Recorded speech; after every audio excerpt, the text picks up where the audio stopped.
ਸਾਂਝਾ ਟੀਵੀ ਦੇਖ ਰਹੇ ਸਾਰੇ ਹੀ ਪਰਿਵਾਰਾਂ ਨੂੰ ਬਲਜਿੰਦਰ ਕੌਰ ਵੱਲੋਂ ਪਿਆਰ ਸਹਿਤ ਸਤਿ ਸ਼੍ਰੀ ਅਕਾਲ ਤੇ ਜੀ ਆਇਆਂ ਨੂੰ ਤੁਹਾਨੂੰ ਸਾਡੇ ਪ੍ਰੋਗਰਾਮ ਖਬਰਸਾਰ ਬਿਹਾਈਂਡ ਦਾ ਨਿਊਜ਼ ਵਿੱਚ। ਮੇਰੇ ਨਾਲ ਹਮੇਸ਼ਾ ਹੀ ਸਾਥ ਦਿੰਦੇ ਨੇ ਸ਼ੋਅ ਦੇ ਵਿੱਚ ਕੁਲਦੀਪ ਸਿੰਘ ਜੀ। ਤੇ ਜਦੋਂ ਅਸੀਂ ਗੱਲਬਾਤ ਕਰਦੇ ਹਾਂ ਕਿ ਕਿਹਨਾਂ ਵਿਸ਼ਿਆਂ ਨੂੰ ਲੈ ਕੇ ਆਉਣਾ, ਸਾਡੀ ਕਮਿਊਨਿਟੀ ਦੇ ਵਿੱਚ ਆਏ ਦਿਨ ਕੋਈ ਨਾ ਕੋਈ ਇਹੋ ਜੀ ਗੱਲ ਸਾਹਮਣੇ ਆਉਂਦੀ ਆ ਕਿ ਸਾਰੀ ਕਮਿਊਨਿਟੀ ਦਾ ਹੀ ਸਿਰ ਸ਼ਰਮਸਾਰ ਹੋ ਜਾਂਦਾ। ਤੇ ਕੈਨੇਡਾ ਵਰਗੇ ਮੁਲਕ ਦੇ ਵਿੱਚ ਜਿਹੜਾ ਵੀ ਕੋਈ ਇੱਥੇ ਵਿਜ਼ਿਟਰ ਆਉਂਦਾ ਆ, ਇਸ ਕੰਟਰੀ ਦੀ ਇਸ ਮੁਲਕ ਦੀ ਖੂਬਸੂਰਤੀ ਦੇਖ ਕੇ ਪ੍ਰਭਾਵਿਤ ਹੋ ਜਾਂਦਾ ਕਿ ਉਹ ਵੀ ਆਪਣੇ ਪਰਿਵਾਰ ਦੇ ਨਾਲ ਇੱਕ ਵਧੀਆ ਜ਼ਿੰਦਗੀ ਦੇ ਲਈ ਇੱਥੇ ਹੀ ਵਸ ਜਾਵੇ। ਸੋ ਇੱਥੇ ਵਸਣ ਦੇ ਲਈ ਬਹੁਤ ਔਕੜਾਂ ਮੁਸ਼ਕਲਾਂ ਲੋਕਾਂ ਨੂੰ ਆਉਂਦੀਆਂ ਨੇ, ਪਰ ਕੁਝ ਇੱਕ ਅਜਿਹੇ ਲੋਕ ਆ ਜਿਨ੍ਹਾਂ ਦੀ ਮਾੜੀ ਸੋਚ ਕਾਰਨ ਜਾਂ ਜਿਨ੍ਹਾਂ ਦੇ ਪੈਸੇ ਦੇ ਲਾਲਚ ਕਾਰਨ ਕਈ ਲੋਕ ਬਹੁਤ ਖੱਜਲ ਖੁਆਰ ਹੁੰਦੇ ਨੇ। ਸਾਰੇ ਏਜੰਟ ਇੱਕੋ ਜਿਹੇ ਨਹੀਂ ਹੁੰਦੇ, ਪੰਜੇ ਉਂਗਲਾਂ ਇੱਕੋ ਜਿਹੀਆਂ ਨਹੀਂ ਹੁੰਦੀਆਂ। ਬਹੁਤ ਸਾਰੇ ਇਹੋ ਜਿਹੇ ਏਜੰਟ ਆ ਜਿਹੜੇ ਧੋਖੇ ਦੇ ਨਾਲ ਲੋਕਾਂ ਦੇ ਪੈਸੇ ਖਾ ਕੇ ਤੇ ਉਹਨਾਂ ਨੂੰ ਇਸ ਕੰਟਰੀ ਦੇ ਵਿੱਚ ਰੋਲਣ ਦੇ ਲਈ ਛੱਡ ਦਿੰਦੇ ਨੇ ਤੇ ਉਹਨਾਂ ਦੇ ਕੋਲ ਕੋਈ ਪਾਸਾ ਨਹੀਂ ਹੁੰਦਾ, ਨਾ ਉਹ ਘਰ ਦੇ ਤੇ ਨਾ ਉਹ ਘਾਟ ਦੇ। ਸੋ ਇਸੇ ਤਰ੍ਹਾਂ ਦਾ ਇੱਕ ਕੇਸ ਜਿਹੜਾ ਸਾਡੇ ਸਾਹਮਣੇ ਆਇਆ ਸੀ, ਪੂਰੀ ਕਮਿਊਨਿਟੀ ਜਾਣਦੀ ਆ। ਸੋ ਖਾਲਸਾ ਦੀਵਾਨ ਸੁਸਾਇਟੀ ਐਬਸਫੋਰਡ ਦੇ ਗੁਰੂ ਘਰ ਦਾ ਇਹ ਕੇਸ ਆ। ਸੋ ਪ੍ਰਭਜੋਤ ਸਿੰਘ ਨੌਜਵਾਨ ਜਿਹੜਾ ਇੱਥੇ ਕੈਨੇਡਾ ਦੇ ਵਿੱਚ ਆਇਆ, ਪਹਿਲਾਂ ਵੀ ਆਉਂਦਾ ਰਿਹਾ, ਉਸ ਦੇ ਕੇਸ ਦੇ ਬਾਰੇ ਤੁਸੀਂ ਸਾਰੇ ਜਾਣਦੇ ਹੋ। ਪਰ ਅੱਜ ਖਾਸ ਗੱਲਬਾਤ ਹੋਊਗੀ, ਪ੍ਰਭਜੋਤ ਸਿੰਘ ਵੀ ਸਾਡੇ ਨਾਲ ਹੋਣਗੇ। ਪਰ ਪਹਿਲਾਂ ਅਸੀਂ ਕੁਲਦੀਪ ਸਿੰਘ ਹੁਣਾਂ ਨੂੰ ਜੀ ਆਇਆਂ ਕਹਿੰਦੇ ਆ ਤੇ ਇਸ ਕੇਸ ਦੇ ਬਾਰੇ ਜਾਣਦੇ ਆ ਥੋੜੀ ਜੀ ਜਾਣਕਾਰੀ ਇਹਨਾਂ ਦੇ ਕੋਲੋਂ। ਸੋ ਕੁਲਦੀਪ ਸਿੰਘ ਜੀ, ਸਤਿ ਸ਼੍ਰੀ ਅਕਾਲ ਜੀ। ਸਤਿ ਸ਼੍ਰੀ ਅਕਾਲ ਜੀ। ਖਬਰਸਾਰ ਦੇਖ ਰਹੇ ਸਾਰੇ ਦਰਸ਼ਕਾਂ ਨੂੰ ਮੇਰੇ ਵੱਲੋਂ ਪਿਆਰ ਭਰੇ ਨਿੱਘੇ ਸਤਿ ਸ਼੍ਰੀ ਅਕਾਲ। ਸਤਿ ਸ਼੍ਰੀ ਅਕਾਲ ਜੀ। ਕੁਲਦੀਪ ਸਿੰਘ ਜੀ, ਜਿਵੇਂ ਗੱਲ ਮੈਂ ਜ਼ਿਕਰ ਕੀਤਾ ਕਿ ਇਹਨਾਂ ਮੁਲਕਾਂ ਦੇ ਵਿੱਚ ਹਰ ਕੋਈ ਆਪਣਾ ਜਿਹੜਾ ਕਹਿ ਲਓ ਕਿ ਸੁਪਨਿਆਂ ਦਾ ਘਰ ਬਣਾਉਣਾ ਚਾਹੁੰਦਾ, ਇੱਥੇ ਰਹਿਣਾ ਚਾਹੁੰਦਾ ਪਰਿਵਾਰ ਨੂੰ ਲੈ ਕੇ ਵਧੀਆ ਜ਼ਿੰਦਗੀ ਜਿਉਣ ਦੇ ਲਈ। ਸੋ ਬਹੁਤ ਸਾਰੇ ਢੰਗ ਤਰੀਕੇ ਆ, ਜਿਵੇਂ ਬੱਚੇ ਆਉਂਦੇ ਆ ਪੜ੍ਹਾਈ ਕਰਕੇ ਆ ਜਾਂਦੇ, ਵਿਜ਼ਿਟਰ ਆਉਂਦੇ ਆ ਕੇ ਵਰਕ ਪਰਮਿਟ ਲੈ ਲੈਂਦੇ, ਫੈਮਲੀਜ਼ ਆਉਂਦੀਆਂ, ਹਸਬੈਂਡ ਵਾਈਫ ਆਉਂਦੇ ਆ। ਸੋ ਕਈ ਲੋਕ ਜਦੋਂ ਆਪਣੇ ਕਿਸੇ ਕੰਮਕਾਰ ਲਈ ਇੱਥੇ ਆਉਂਦੇ ਆ, ਖਾਸ ਕਰਕੇ ਜਿਹੜੇ ਗੁਰਦੁਆਰਾ ਸਾਹਿਬ ਦੇ ਵਿੱਚ ਕੀਰਤਨੀ ਜਥੇ ਆਉਂਦੇ ਆ, ਉਹਨਾਂ ਦੇ ਵਿੱਚੋਂ ਕਿਸੇ ਦੀ ਸਲਾਹ ਬਣਦੀ ਕਿ ਇੱਥੇ ਰਹਿਣਾ ਆ, ਉਹਨਾਂ ਨੂੰ ਗਲਤ ਨਜਾਇਜ਼ ਉਹਨਾਂ ਦਾ ਫਾਇਦਾ ਚੁੱਕਿਆ ਜਾਂਦਾ। ਸੋ ਇਹੋ ਜੀ ਗੱਲਬਾਤ ਸਾਹਮਣੇ ਆਈ ਆ। ਪਹਿਲਾਂ ਤੁਸੀਂ ਇਹਦੇ ਬਾਰੇ ਦੱਸੋ ਕਿ ਤੁਸੀਂ ਇਸ ਕੇਸ ਬਾਰੇ ਕੀ ਜਾਣਦੇ ਹੋ। ਇਸ ਬਾਰੇ ਜੀ ਇਸ ਤਰ੍ਹਾਂ ਹੈ ਕਿ ਸਾਡੀ, ਜਿਵੇਂ ਤੁਹਾਨੂੰ ਪਤਾ ਹੈ ਕਿ ਆਪਣੀ ਪੰਜਾਬੀ ਪ੍ਰੈਸ ਕਲੱਬ ਬਣਿਆ ਹੋਇਆ ਜੀ ਬ੍ਰਿਟਿਸ਼ ਕੋਲੰਬੀਆ ਦੇ ਵਿੱਚ। ਪੰਜਾਬੀ ਪ੍ਰੈਸ ਕਲੱਬ ਵੱਲੋਂ ਇੱਕ ਨੋਟਿਸ ਆਇਆ, ਸ਼ਾਰਟ ਨੋਟਿਸ, ਕਿ ਕੱਲ ਨੂੰ 13 ਜੁਲਾਈ ਨੂੰ ਇੱਕ ਪ੍ਰੈਸ ਕਾਨਫਰੰਸ ਹੋ ਰਹੀ ਹੈ ਜਿਹਦੇ ਵਿੱਚ ਕੋਈ ਵਿਅਕਤੀ ਜਿਹਦੇ ਨਾਲ ਇਮੀਗ੍ਰੇਸ਼ਨ ਦਾ ਧੋਖਾ ਹੋਇਆ ਉਹ ਆ ਕੇ ਗੱਲਬਾਤ ਕਰਨਾ ਚਾਹੁੰਦਾ ਹੈ। ਪਰ ਉਹਦੇ ਵਿੱਚ ਸਾਰਾ ਕੁਝ ਟੌਪ ਸੀਕ੍ਰੇਟ ਰੱਖਿਆ ਗਿਆ ਕਿ ਕਿਹੜੇ ਗੁਰਦੁਆਰੇ 'ਚ ਹੋਇਆ ਇਹ ਤੁਹਾਨੂੰ ਉੱਥੇ ਆ ਕੇ ਪਤਾ ਲੱਗੇਗਾ ਜੀ। ਪ੍ਰੈਸ ਕਾਨਫਰੰਸ ਦੇ ਦੌਰਾਨ ਜਿਹੜੇ ਖੁਲਾਸੇ ਸਰਦਾਰ ਪ੍ਰਭਜੋਤ ਸਿੰਘ ਉਹਨਾਂ ਨੇ ਕੀਤੇ ਜੀ, ਇਹ ਕੋਈ ਨਵੀਂ ਗੱਲ ਨਹੀਂ ਸਾਡੀ ਕਮਿਊਨਿਟੀ ਲਈ। ਜਿਵੇਂ ਤੁਸੀਂ ਜ਼ਿਕਰ ਕੀਤਾ ਹੈ ਕਿ ਜਿਹੜਾ ਵੀ ਵਿਅਕਤੀ ਇੱਥੇ ਆਉਂਦਾ ਹੈ, ਹਰੇਕ ਦੀ ਮਨਸ਼ਾ, ਹਰੇਕ ਦੀ ਜਿਹੜੀ ਤਮੰਨਾ ਹੈ ਕਿ ਮੈਂ ਇਹੋ ਜਿਹੇ ਸਵਰਗ ਵਾਲੇ ਮੁਲਕ ਦੇ ਵਿੱਚ ਆਪਣੇ ਆਪ ਨੂੰ ਸੈਟਲ ਕਰਾਂ। ਬਿਲਕੁਲ ਜੀ, ਭਾਵੇਂ ਲੀਗਲ ਤਰੀਕੇ ਨਾਲ ਤੇ ਭਾਵੇਂ ਇਲੀਗਲ ਤਰੀਕੇ ਨਾਲ, ਕੋਈ ਵੀ ਤਰੀਕਾ ਵਰਤਿਆ ਜਾਵੇ ਜੀ। ਕਾਨੂੰਨ ਜਿਹੜਾ ਇੱਥੇ ਦਾ ਸਾਡਾ ਇਮੀਗ੍ਰੇਸ਼ਨ ਦਾ ਕੋਈ ਥੋੜਾ ਜਿਹਾ ਵਧੀਆ ਹੋਣ ਕਰਕੇ ਹਰ ਬੰਦਾ ਜਲਦੀ ਇੱਥੇ ਸੈਟਲ ਵੀ ਹੋ ਜਾਂਦਾ ਜੀ। ਪਰ ਜਿੱਥੇ ਕਾਨੂੰਨ ਦੀ ਦੁਰਵਰਤੋਂ ਹੋਣ ਲੱਗ ਪੈਂਦੀ ਆ, ਫਿਰ ਜਿੱਥੇ ਉਹ ਕਾਨੂੰਨ ਸਖਤ ਕਰਨੇ ਪੈਂਦੇ ਆ, ਉਹਦੇ ਨਾਲ ਦੀ ਨਾਲ ਸਾਡੀ ਕਮਿਊਨਿਟੀ ਦਾ ਨਾਮ ਵੀ ਬੜਾ ਬਦਨਾਮ ਹੁੰਦਾ ਹੈ। ਸੋ ਪੂਰੇ ਕੈਨੇਡਾ ਦੇ ਵਿੱਚ ਕਿ ਦੁਨੀਆ ਭਰ ਦੇ ਵਿੱਚ ਇਹ ਖਬਰ ਨਸ਼ਰ ਹੋਈ ਕਿ ਕਿਵੇਂ ਇੱਕ ਵਿਅਕਤੀ ਨਾਲ ਧੋਖਾ ਹੁੰਦਾ ਹੈ, ਉਹ ਵਿਅਕਤੀ ਨਾਲ ਧੋਖਾ ਕਰਨ ਵਾਲੇ ਕੌਣ ਨੇ। ਔਰ ਜਦੋਂ ਜ਼ਿਕਰ ਹੋਇਆ, ਜਦੋਂ ਕਾਮਾਗਾਟਾ ਮਾਰੂ ਦੀ ਅਸੀਂ ਗੱਲਬਾਤ ਕਰਦੇ ਹਾਂ, ਜਾਂ ਪੁਰਾਤਨ ਇਤਿਹਾਸ, ਜਿਹੜੇ ਪੁਰਾਣੇ ਸਿੰਘ ਸਾਡੇ ਇੱਥੇ ਆਏ ਹੋਏ ਨੇ ਜਿਨ੍ਹਾਂ ਨੇ ਮਿਹਨਤਾਂ ਕਰਕੇ ਗੁਰਦੁਆਰੇ ਬਣਾਏ ਨੇ, ਸਿੱਖ heritage Abbotsford Khalsa Diwan society ਹੈ ਜਿਹਦਾ ਨਾਮ ਪਹਿਲੇ ਨੰਬਰ ਦੇ ਉੱਤੇ ਆਉਂਦਾ ਹੈ। ਔਰ ਮੇਰਾ ਖਿਆਲ ਹੈ ਵਿਦੇਸ਼ਾਂ ਦੇ ਵਿੱਚ ਪਹਿਲੀ ਇਹੋ ਜਿਹੀ ਸੰਸਥਾ ਹੈ ਜਿਹਨੂੰ ਰੈਕੋਗਨਾਈਜ਼ ਕਿ ਸਿੱਖ ਹੈਰੀਟੇਜ ਮੰਨਿਆ ਗਿਆ। ਸਿੱਖ ਹੈਰੀਟੇਜ ਮੰਨਿਆ, ਬਕਾਇਦਾ ਸਾਰੇ ਮੰਤਰੀ, ਪ੍ਰਧਾਨ ਮੰਤਰੀ ਇੱਥੇ ਆ ਕੇ ਉਸ ਸਟੇਜ ਦੇ ਉੱਤੇ ਨਮਸਕਾਰ ਕਰਦੇ ਆ ਕਿ ਇਹ ਸਾਡੇ ਪੁਰਖਿਆਂ ਦੀਆਂ ਥਾਵਾਂ ਨੇ। ਮਾਣ ਹੁੰਦਾ ਹੈ ਜੀ ਵੀ ਜਦੋਂ ਉਹਨਾਂ ਸਿੱਖ ਸੰਸਥਾਵਾਂ ਨੂੰ ਜਿਹੜੀ ਹੈਰੀਟੇਜ ਦੇ ਤੌਰ ਤੇ ਵਰਤੀ ਗਈ ਹੈ, ਉਸ ਦਾ ਨਾਮ ਕਿਸੇ ਗਲਤ ਕੰਮ ਲਈ ਵਰਤਿਆ ਜਾਂਦਾ ਹੈ, ਫਿਰ ਬਦਨਾਮੀ ਉਸ ਤੋਂ ਵੱਧ ਹੁੰਦੀ ਹੈ ਜਿੰਨੀ ਸਾਡੀ ਪ੍ਰਸ਼ੰਸਾ ਹੋਈ ਹੁੰਦੀ ਹੈ। ਉਸੇ ਬਦਨਾਮੀ ਦੇ ਵਿੱਚ ਪ੍ਰਭਜੋਤ ਸਿੰਘ ਨਾਮ ਦਾ ਵਿਅਕਤੀ ਪ੍ਰੈਸ ਕਾਨਫਰੰਸ ਦੇ ਵਿੱਚ ਸ਼ਾਮਲ ਹੁੰਦਾ ਹੈ। ਉਹ ਆਪਣੇ ਦੁਖੜੇ ਰੋਂਦਾ ਹੈ, ਸਾਰੀ ਗੱਲਬਾਤ ਜਿਹੜੀ ਦੱਸਦਾ ਹੈ, ਤੇ ਬੜੀ ਹੈਰਾਨੀ ਹੁੰਦੀ ਹੈ ਕਿ ਇਸ ਗੁਰਦੁਆਰੇ ਦੇ ਵਿੱਚ ਹੋਇਆ। ਤੇ ਮੈਂ ਯਤਨ ਕੀਤਾ ਕਿ ਉਸ ਤੋਂ ਬਾਅਦ ਇਹ ਸਾਰੇ ਕੇਸ ਦੀ, ਕਿਉਂਕਿ ਰੇਡੀਓ ਵੱਲੋਂ ਮੇਰਾ ਖਿਆਲ ਹੈ ਸ਼ਾਇਦ ਇੱਕ ਦੋ ਵਿਅਕਤੀ ਹੋਰ ਸਨ, ਜ਼ਿਆਦਾਤਰ ਮੈਂ ਹੀ ਸਾਂ, ਬੜੀ ਕੋਸ਼ਿਸ਼ ਕੀਤੀ ਇਸ ਕੇਸ ਦੀ ਪੂਰੀ ਛਾਣਬੀਣ ਕਰੀਏ। ਜੀ। ਮੈਂ ਤਹਿ ਤੱਕ ਜਾਣ ਦਾ ਯਤਨ ਕੀਤਾ, ਕੁਝ ਡਾਕੂਮੈਂਟ ਇਕੱਠੇ ਕੀਤੇ। ਜੀ। ਮੈਂ ਖੁਦ ਐਬਸਫੋਰਡ ਦੇ ਵਿੱਚ ਗਿਆ, ਜਿਨ੍ਹਾਂ ਦਾ ਨਾਮ ਆ ਰਿਹਾ ਸੀ ਕਿ ਪਤਾ ਲੱਗਾ ਕਿ ਉੱਥੇ ਦੇ ਜਿਹੜੇ ਗੁਰਦੁਆਰਾ ਸਾਹਿਬ ਦੇ ਖਾਲਸਾ ਦੀਵਾਨ ਸੁਸਾਇਟੀ ਜਿਹੜਾ ਐਬਸਫੋਰਡ ਗੁਰਦੁਆਰਾ ਹੈ, ਉਹਨਾਂ ਦੇ ਜਿਹੜੇ ਜਨਰਲ ਸਕੱਤਰ ਸਨ ਸਰਦਾਰ ਹੈਪੀ ਜੀ, ਜਤਿੰਦਰ ਸਿੰਘ ਹੈਪੀ ਕਹਿੰਦੇ ਆ ਉਹਨਾਂ ਨੂੰ। ਮੈਂ ਉਹਨਾਂ ਨੂੰ ਮਿਲਿਆ, ਉਹਨਾਂ ਦਾ ਪੱਖ ਵੀ ਜਾਣਨਾ ਚਾਹਿਆ। ਉਹਨਾਂ ਨੇ ਮੈਨੂੰ ਇੱਕ ਹੀ ਗੱਲ ਦੱਸੀ ਕਿ ਇਸ ਤਰ੍ਹਾਂ ਕਰਕੇ ਮੁੰਡਾ ਆਇਆ, ਅਸੀਂ ਉਹਦੀ ਹੈਲਪ ਕੀਤੀ। ਮੈਂ ਕਪੂਰ ਨੂੰ ਬਿਲਕੁਲ ਨਹੀਂ ਜਾਣਦਾ, ਠੀਕ ਹੈ, ਤੇ ਉਹ ਮੁੰਡਾ ਕਪੂਰ ਕੋਲ ਕਿਵੇਂ ਗਿਆ ਉਹ ਉਹਨੂੰ ਪਤਾ, ਕਿਵੇਂ ਉਹਦੇ ਕੰਟੈਕਟ ਹੋਏ ਉਹਨੂੰ ਪਤਾ।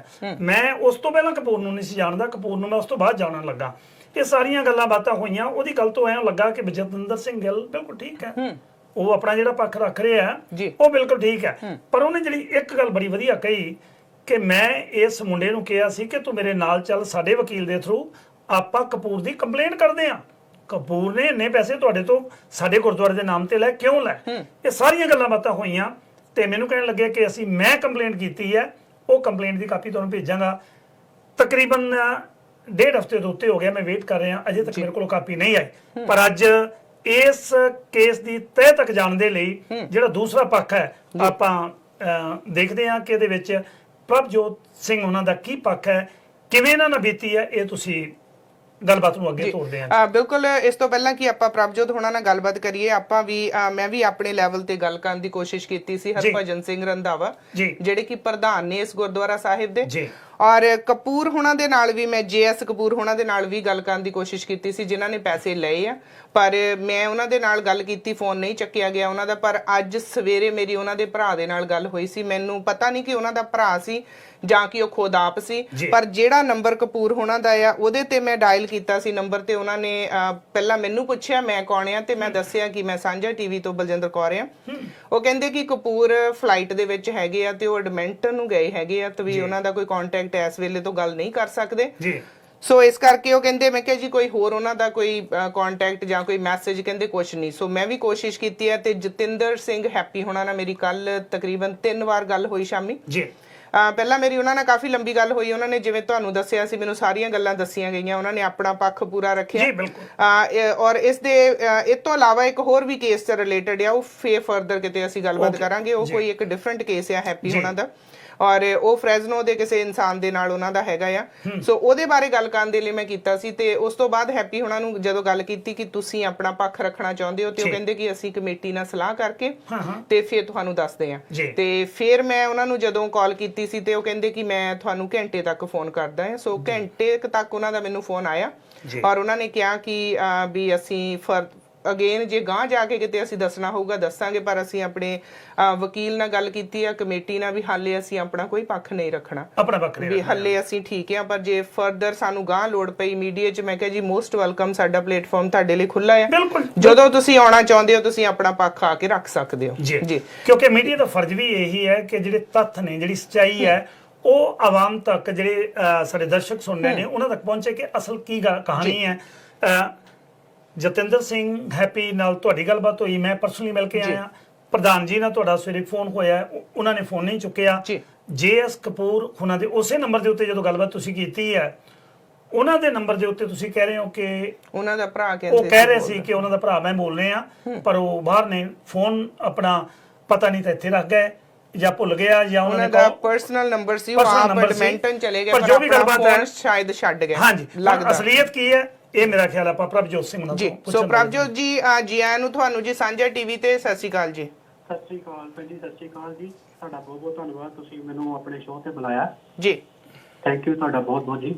ਪ੍ਰਭਜੋਤ ਜੀ, ਜਿਵੇਂ ਤੁਸੀਂ ਸਾਡੀ ਗੱਲਬਾਤ ਸਾਰੀ ਸੁਣੀ ਆ, ਔਰ ਅਸੀਂ ਗੱਲਬਾਤ ਆਪਣੇ ਪੱਖ ਤੋਂ ਦੂਜੀ ਪਾਰਟੀ ਨਾਲ ਕਰਨ ਦੀ ਕੋਸ਼ਿਸ਼ ਕੀਤੀ ਸੀ, ਪਰ ਤੁਸੀਂ ਸਾਰਾ ਕੁਝ ਸੁਣਿਆ ਹੈਗਾ। ਹੁਣ ਅਸੀਂ ਤੁਹਾਡੇ ਕੋਲੋਂ ਜਾਣਨਾ ਚਾਹਾਂਗੇ ਕਿ ਪਹਿਲੀ ਵਾਰ ਤੁਸੀਂ ਕਦੋਂ ਕੈਨੇਡਾ 'ਚ ਆਏ ਸੀ ਤੇ ਕਿੰਨੀ ਵਾਰ ਪਹਿਲਾਂ ਕੈਨੇਡਾ ਆ ਚੁੱਕੇ ਸੀ ਇੱਥੇ ਰਹਿਣ ਦਾ ਡਿਸੀਜਨ ਲੈਣ ਤੋਂ ਪਹਿਲਾਂ?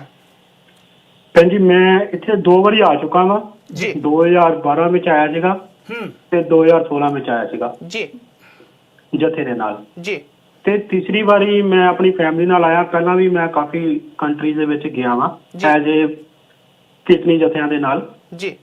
ਤੇ ਇੱਥੇ ਮੈਨੂੰ ਚਲੋ ਮੌਕਾ ਮਿਲਿਆ ਸੀ ਆਉਣ ਦਾ ਕੈਨੇਡਾ ਦੀ ਧਰਤੀ ਤੇ ਚਲੋ ਮੇਰੇ ਫੈਮਿਲੀ ਦਾ ਵੀਜ਼ਾ ਲੱਗ ਗਿਆ, ਬੱਚੇ ਨਾਲ ਆ ਗਏ ਤੇ ਮੈਨੂੰ ਬਹੁਤ ਪਲੇਟਫਾਰਮ ਮੈਨੂੰ ਮਿਲਿਆ ਸੀ ਤੇ ਚਲੋ ਕੀ ਸੈੱਟ ਹੋਣ ਦਾ। ਤੁਸੀਂ ਪ੍ਰਭਜੋਤ ਜੀ ਕੀਰਤਨ ਕਰਦੇ ਹੋ ਜਾਂ ਕਿ ਕੋਈ ਸਾਜ਼ ਨਾਲ ਵਜਾਉਂਦੇ ਹੋ? ਮੈਂ ਵਜਾਨਾ ਜੀ, ਮੈਂ ਤਬਲਾ ਪਲੇਅਰ ਹਾਂ ਜੀ, ਮੈਂ ਤਬਲਾ ਪਲੇ ਕਰਦਾ ਵਾਂ। ਤੇ ਤੁਹਾਡੀ ਫੈਮਿਲੀ ਚ ਨਾਲ ਕੌਣ-ਕੌਣ ਤੁਹਾਡੇ ਇੱਥੇ ਆਇਆ? ਮੇਰੀਆਂ ਬੇਟੀਆਂ ਨੇ 2 ਨਾਲ ਛੋਟੀਆਂ, ਇੱਕ 3 ਸਾਲ ਦੀ ਹੈ, ਇੱਕ 10 ਸਾਲ ਦੀ ਔਰ ਮੇਰੀ ਵਾਈਫ ਹੈ ਜੀ। ਜੀ ਤੇ ਪ੍ਰਭਜੋਤ ਜੀ ਤੁਸੀਂ ਸਾਨੂੰ ਦੱਸੋ ਕਿ ਜਦੋਂ ਤੁਸੀਂ ਇੱਥੇ ਰਹਿਣ ਦਾ ਮਨ ਬਣਾਇਆ ਤੇ ਤੁਸੀਂ ਕਮੇਟੀ ਨਾਲ ਸਲਾਹ ਕੀਤੀ ਸੀ, ਕਿਵੇਂ ਤੁਹਾਡੀ ਗੱਲਬਾਤ ਸ਼ੁਰੂ ਕੀਤੀ, ਕਿਹੜੇ ਇਨਸਾਨ ਨੇ ਤੁਹਾਨੂੰ ਹਾਂ ਕੀਤੀ ਜਾਂ ਕੀ ਗੱਲਬਾਤ ਹੋਈ? ਸ਼ੁਰੂਆਤ ਤੋਂ ਸਾਨੂੰ ਦੱਸੋ।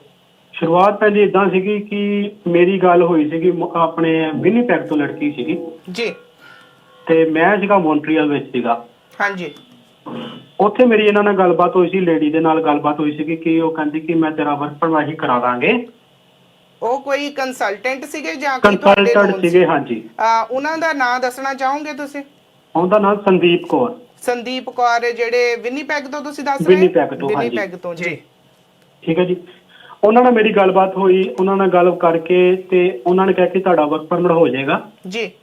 ਠੀਕ ਹੈ। ਹਾਂਜੀ।